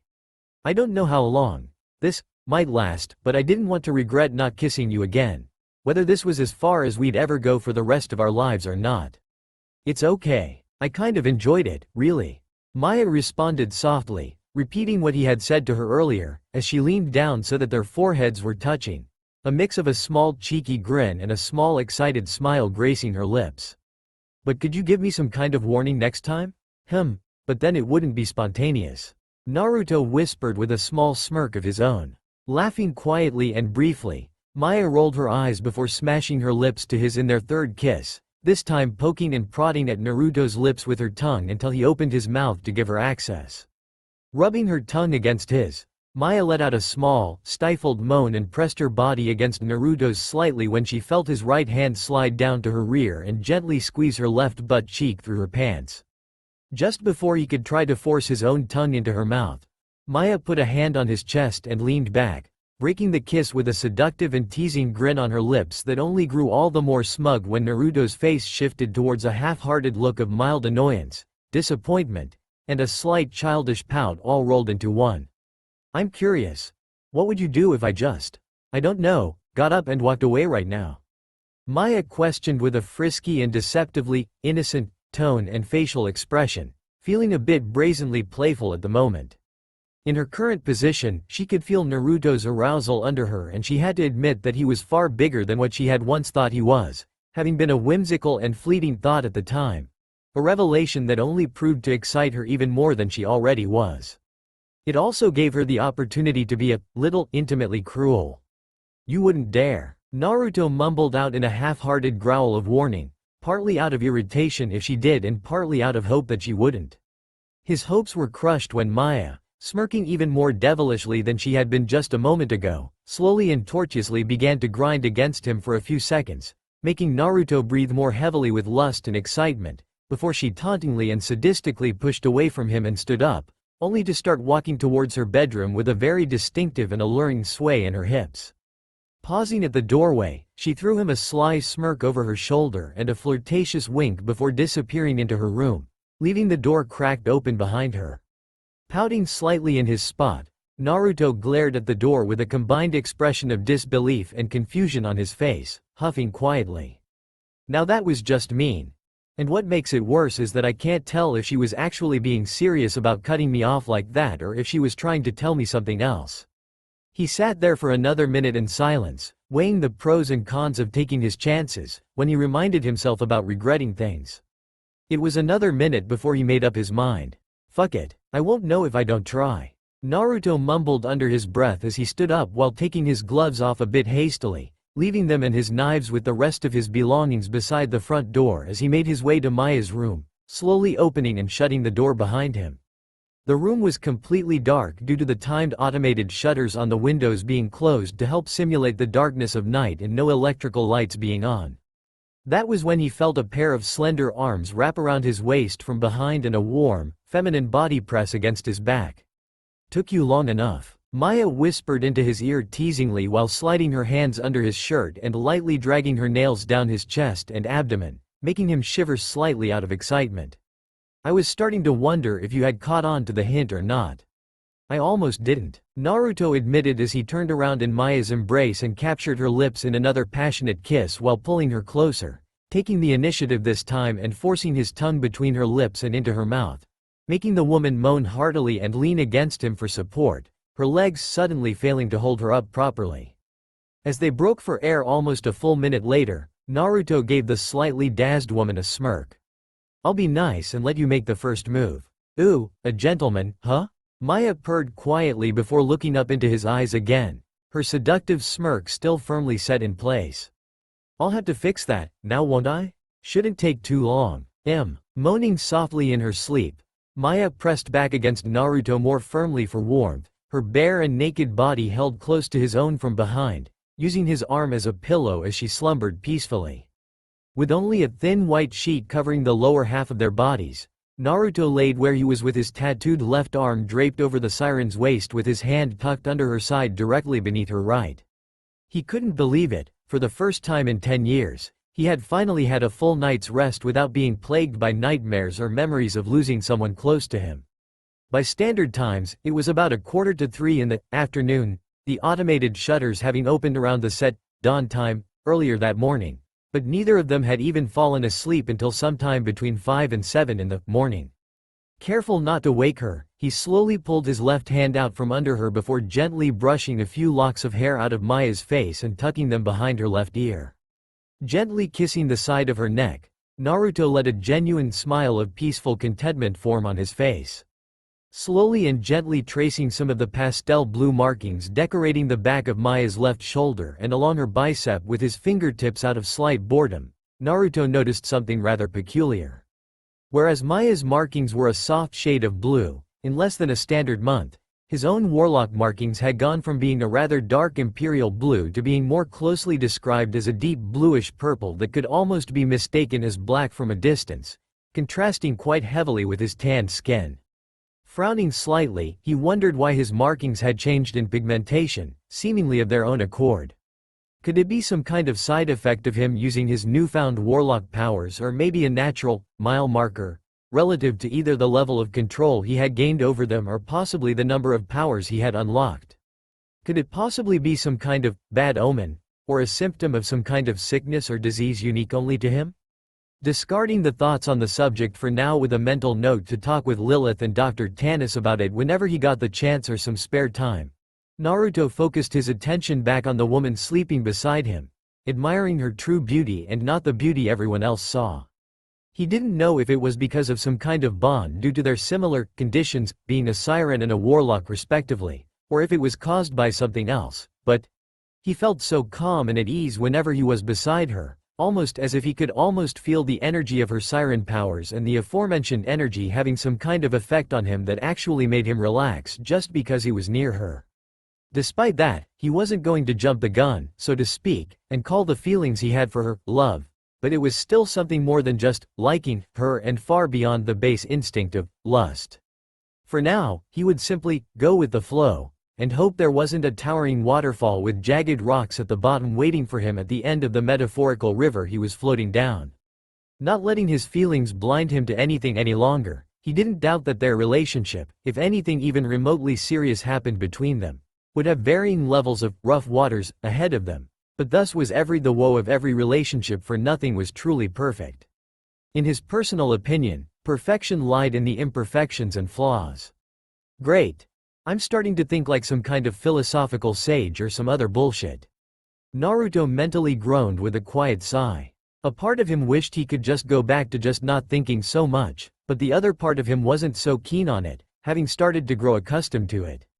Sighing once more and forcing all form of thought out of his head, Naruto wrapped his arm around Maya's waist again and tucked his hand back under her with her resting in his palm. Pulling her closer and holding her a little more firmly, he gently kissed her neck again before burying his nose in her hair, smiling slightly again when Maya mewled softly in her sleep and nuzzled his arm before going still once more. Quietly moaning in her sleep again, Maya's left hand found its way to Naruto's, haphazardly covering it as a faint smile formed on her lips. After sleeping in throughout the rest of the standard day, they had decided to simply take the next day off and mostly stayed in the bedroom, taking advantage of their isolation and alone time to rid themselves of any and all UAL frustrations while they had the chance to, while also spending time devoted to them getting to know each other better between frequent bouts of fierce makeout sessions, heavy petting, and several long and exhausting rounds of. Fortunately, despite their busy evening, they had managed to go to sleep early enough to keep from sleeping in again. However, there was just one little problem. This better not be a daily issue. Maya mumbled to herself as she frowned slightly, having already showered and cooked breakfast for them both, only to find that Naruto had fallen back asleep some time between the time she woke him up when she got up and before she came back to the room. However, she was glad to know that he was actually capable of sleeping now. He had mentioned that he hadn't been getting much sleep for the past few standard months, and for her to know that he felt comfortable enough around her that he was actually able to sleep made her indescribably happy. However, they had things to do that day, such as Naruto getting his truck out of Scooter's shop, restocking on their individual supplies, and a few other menial things before finding some kind of job off the bounty board. Her frown then shifted into a smirk, thinking of a way to wake him up and keep him awake this time. Easily slipping out of her clothes and climbing back under the covers beside the blonde, Maya took a moment to put a condom on her newly acquired lover's stiff shaft before she slowly climbed on top of Naruto and straddled him while lightly kissing a handful of the scars scattered across his chest. When he started to stir, Maya gently pressed her lips to his in a tender kiss, waiting until he started to return it before slowly sliding her hips down, a small gasp of ecstasy escaping her as the rock-hard reproductive organ gradually disappeared inside of her, inch by inch. She would never get tired of feeling so utterly complete, her muscles stretching to accommodate the width and length of Naruto's. By the time he was fully buried inside of her, the tender kiss had grown more passionate and hungry with every inch that entered her until all 10 inches of the 2.5-inch thick rod had penetrated her. Eventually, they started calming back down after almost 10 minutes before Maya slowly pulled back while nibbling on Naruto's bottom lip, grinning down at him as he opened his eyes fully. Sitting up and opening her mouth to make a comment about him sleeping in, Maya found herself unable to do anything other than moan at that moment when Naruto suddenly thrust up into her, causing her to lean her head back and close her eyes, placing her hands on his chest and arching her back. Rolling her hips a little, Maya allowed another moan to escape her, savoring the moment. When she looked back down at him and relaxed her arms while opening her mouth to say something again, Maya was caught off guard once more when Naruto thrust up into her a second time, this time causing her to collapse against him and convulse slightly with pleasure, a strangled moan slipping free.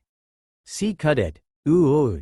The siren moaned out as Naruto's hands massaged and groped her left and right butt cheek, her hips rocking back and forth on their own as she tried, and failed miserably, to keep herself under control. Arms weak and shaky, Maya tried to push herself off of the blonde warlock under her, only for her lips to be captured in another mind-numbing, tongue-filled kiss as Naruto rolled over on top of her, still situated between her legs and still buried inside of her. Thankfully, the kiss lasted only a couple minutes, but the slow and gentle thrusts were driving her mad with lust. Damn it, Naruto. Now's not a good time for, ooh. Maya couldn't even finish her complaint, which was rasped out between gasps of blissful pleasure and small moans, when Naruto's lips found a particularly sensitive spot on her collarbone. Unable to endure much more, Maya was in the process of gathering up the strength to put an end to it when Naruto gently pinched her left nipple between the knuckles of his right index and middle fingers while giving the tit it was attached to a firm squeeze. Moaning louder than before as her resolve crumbled to dust, Maya slowly wrapped her legs around Naruto's waist and gave in to desire. Then again, she could only blame herself for it since she had been the instigator this time. "Just relax, will you? There's no need to rush out the door," Naruto whispered into her ear with a wolfish grin, which grew a little bigger when the only response he got was a pleading moan from Maya as she bucked her hips against his. He couldn't help chuckling slightly. "If I didn't know better, I'd say you were becoming addicted to him." Maya grinned against his neck before pulling him in deeper with her legs, locking her ankles together as she slowly dragged her nails down his back while staring into his eyes. "Even if I was, you'd be the one responsible for it. Honestly, I've never been with a guy as big as you. Now you're just kissing my ass," Naruto teased, laughing slightly when Maya glared at him half-heartedly. "Keep it up and I'll start biting," Maya threatened quietly, only for her breath to hitch in her throat when Naruto thrust into her more strongly than before. "Ooh, kinky. I always did have a thing for ow," Naruto teased, only to be cut short with a quiet exclamation of surprise and pain when Maya bit him on the shoulder. Laughing a little again, Naruto leaned down and gently nibbled on her ear as he bucked his hips against hers again, coaxing out yet another throaty moan of UAL bliss. "Keep it up and I'll start biting back. Please don't," Maya whimpered quietly, yet playfully with a mildly nervous laugh. It wasn't for another 2 hours before they finally managed to leave the apartment and started making their way to Scooter's garage to pick up Naruto's truck. While walking through the streets, Naruto found himself wondering about something, but didn't quite know how to voice his question. Just as they reached the block Scooter's garage was on, Naruto gently grabbed Maya's arm and pulled her into a small alley directly behind the warehouse-like structure, making the blue-haired woman curious and somewhat nervous. "Maya, before anyone starts asking questions that we may or may not be ready for, I want to know." Naruto started hesitantly before looking her in the eye. "I want to know what we are now. I mean, are we boyfriend and girlfriend, I guess, or was last night more of a one-time thing?" Maya stumbled over her words a little, looking down in thought as rubbed her left arm with her right hand. "That's a bit of a sudden question to be asking right now, Naruto, but you have a good point. To be honest, I would like it if last night wasn't just a one-time thing." "Same here, but how exactly do we label our relationship right now?" Naruto asked quietly. Still looking down at the ground, Maya smiled slightly before reaching up and cupping his cheek, only to lean up and kiss him. "To the world around us, we're just partners," Maya answered before leaning back up and kissing him again, this one lasting several more seconds than before that they both melted into. Slowly pulling apart while staring into one another's eyes, Maya smiled faintly. "But for now, just between the two of us, when we're alone, we're a couple, I guess. That is, if you want to be." "Sounds just fine to me," Naruto whispered before spotting a rather dark alcove in the wall directly across from them on the other side of the alley. Smirking slightly, Naruto glanced towards either end of the alley that opened up into the more heavily trafficked streets to make sure no one was watching or anything before suddenly pushing Maya into the alcove without letting go of her. Just as Maya was about to say something, Naruto smashed his lips against hers and pushed her up against the wall, causing the siren to let out a long and drawn-out moan as she wrapped her legs around Naruto's waist, her mind going blank as he pressed against her.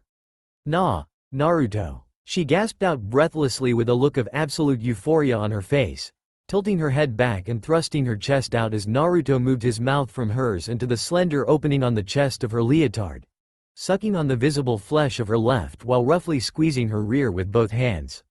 Looking down at him and panting lightly in time with his grinding, Maya put her hands on either side of Naruto's head, running her fingers through his hair and down the sides of his neck. As her body temperature started to climb alongside her arousal, Maya knew she wouldn't be able to keep her hands to herself for much longer and decided to fix the problem while she could, her hands already starting to fumble with Naruto's belt as she tried to undo his pants. "We're doing this. Right here. Right now. And there's nothing you can do to stop me. Not like I'd want to stop you to begin with," Naruto whispered into her ear as he leaned back up, breathing almost as heavily as Maya was, before suckling on her earlobe, making her shiver with a great need for gratification as she managed to undo Naruto's pants before starting to do the same with her own. Having made a quick run to the store the other night before things got too heated between them, Maya retrieved one of the last few remaining condoms they had from her personal storage device, her nimble fingers easily opening the wrapper despite all of her focus being concentrated solely on and putting it on Naruto while he pulled the crotch of her bodysuit and panties aside to give him access to her vaginal opening. NGH. Biting down on her bottom lip to keep herself from getting too loud as she was penetrated, Maya wrapped her arms around Naruto's neck and shoulders while fisting her right hand in his hair, the warlock's shaft sliding into her with ease until it was fully sheathed.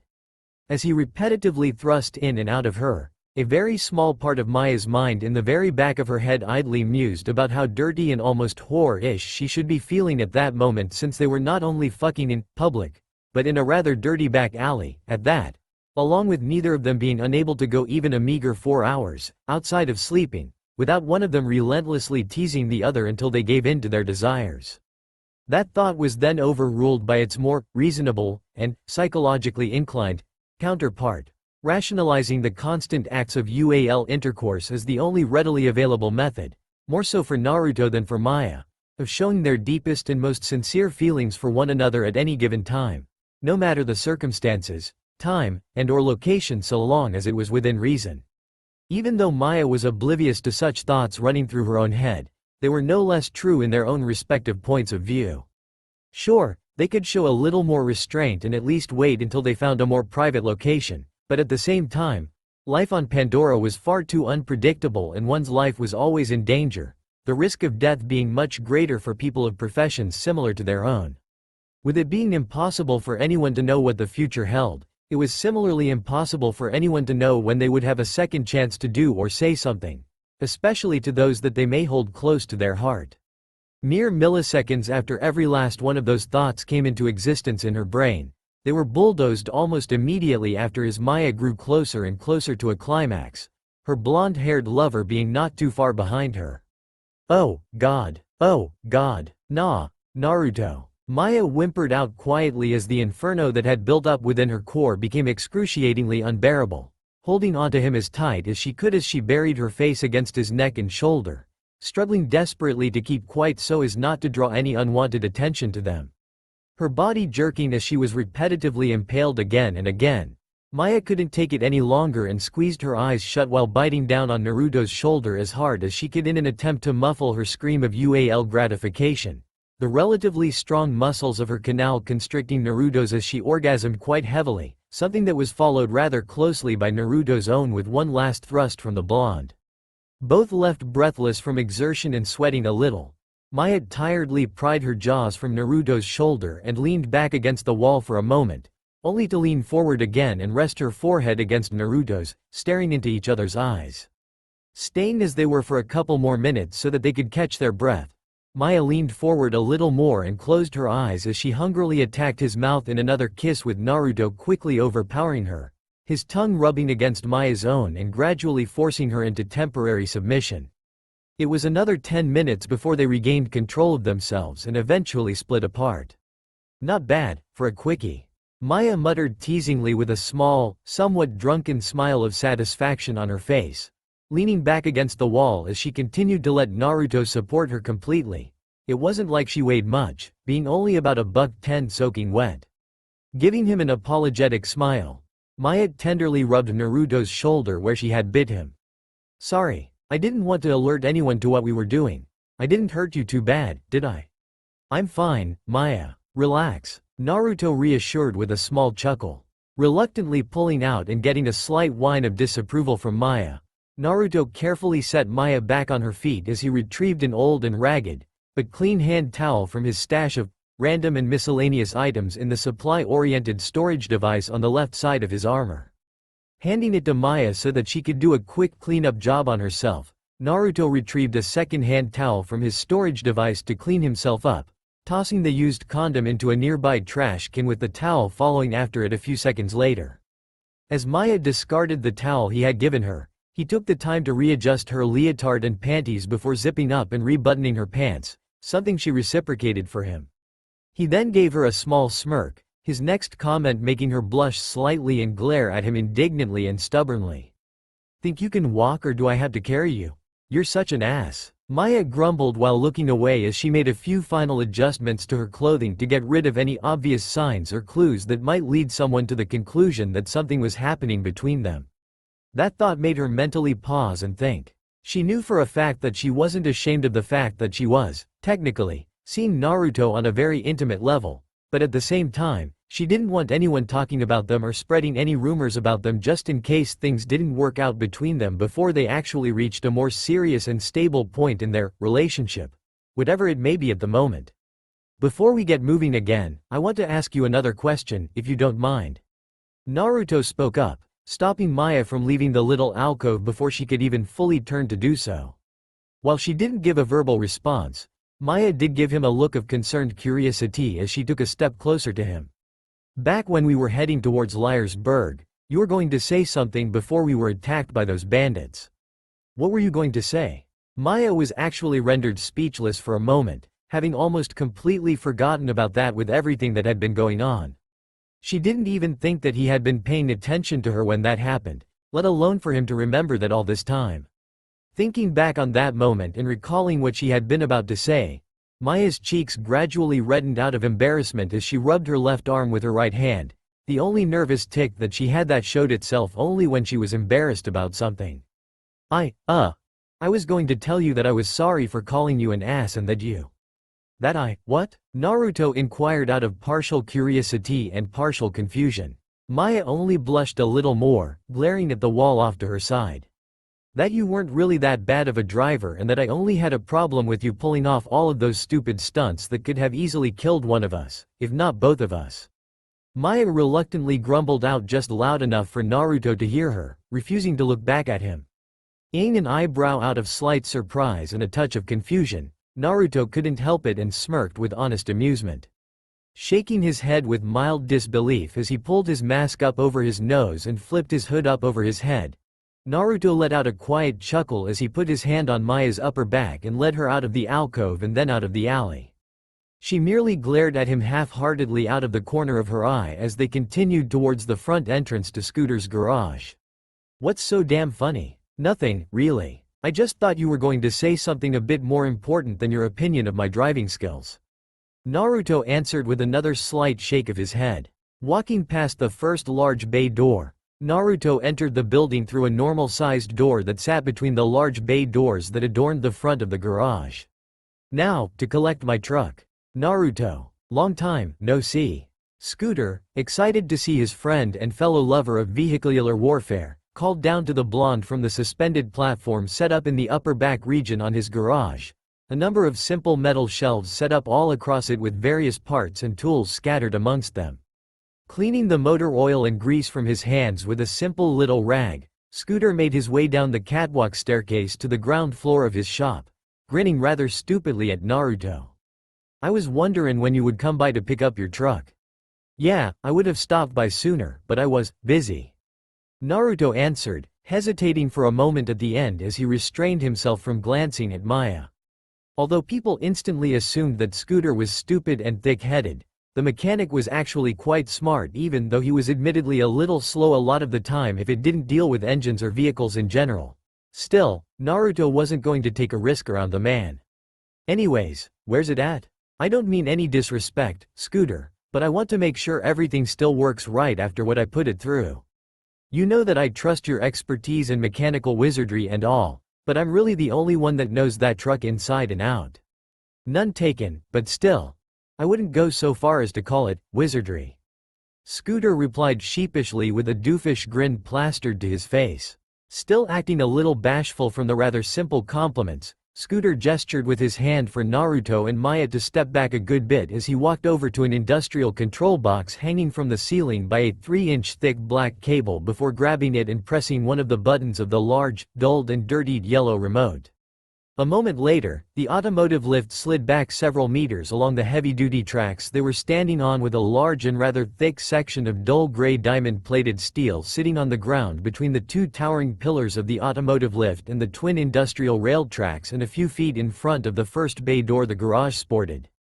Once the automotive lifts had reached the end of the tracks they sat on, the aforementioned diamond plate floor piece then started rising up off the ground at a painfully slow rate as the hidden vehicle storage bay beneath it was revealed.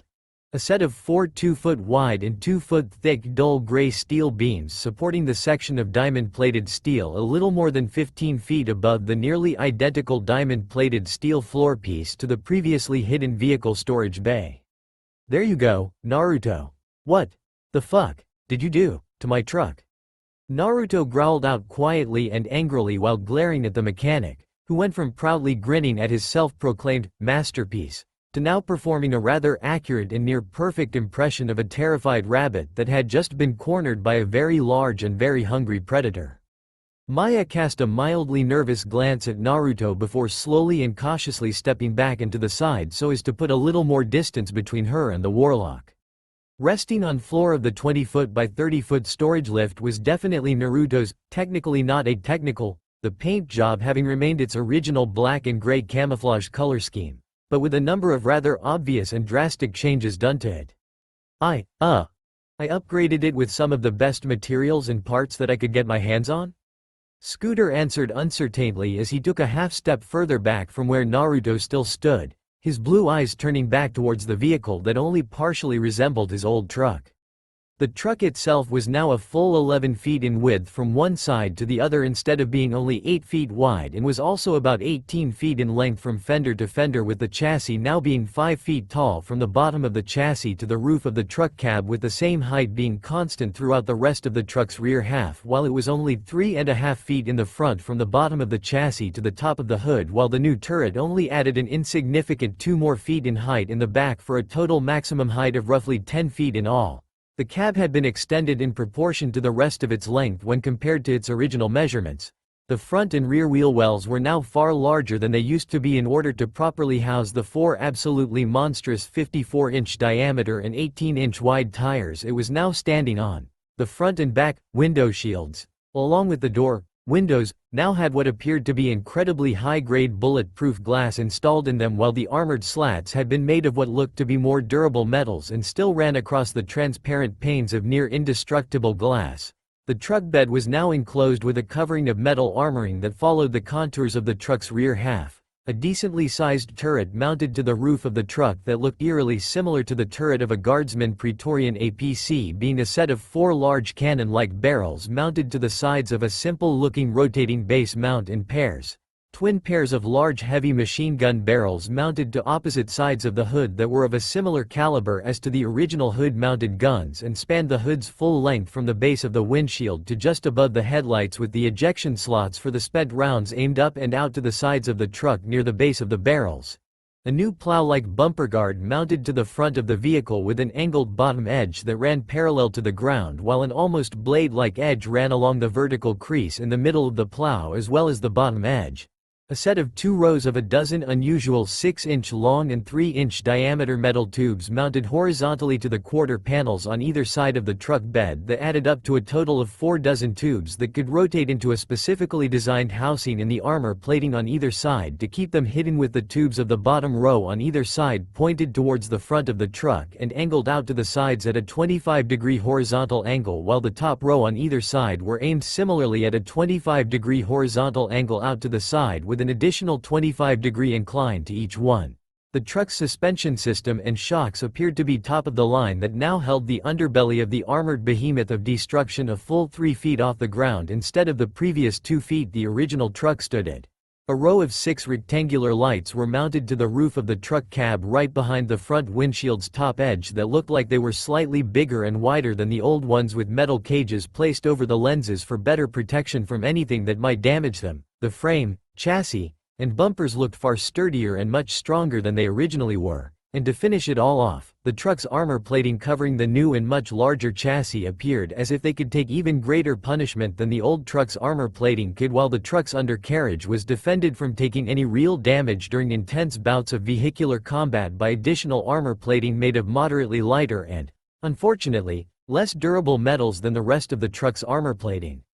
"I'm still waiting for an answer, Scooter," Naruto suddenly growled out quietly as his hands balled up into tight fists while his dangerously narrowed eyes turned to the vehicular aficionado, causing Scooter to flinch and take another fearful step back as Naruto focused back on him. "What the fuck did you do to my truck?" THSTA all for now. If you enjoy, then please like, share and do comments.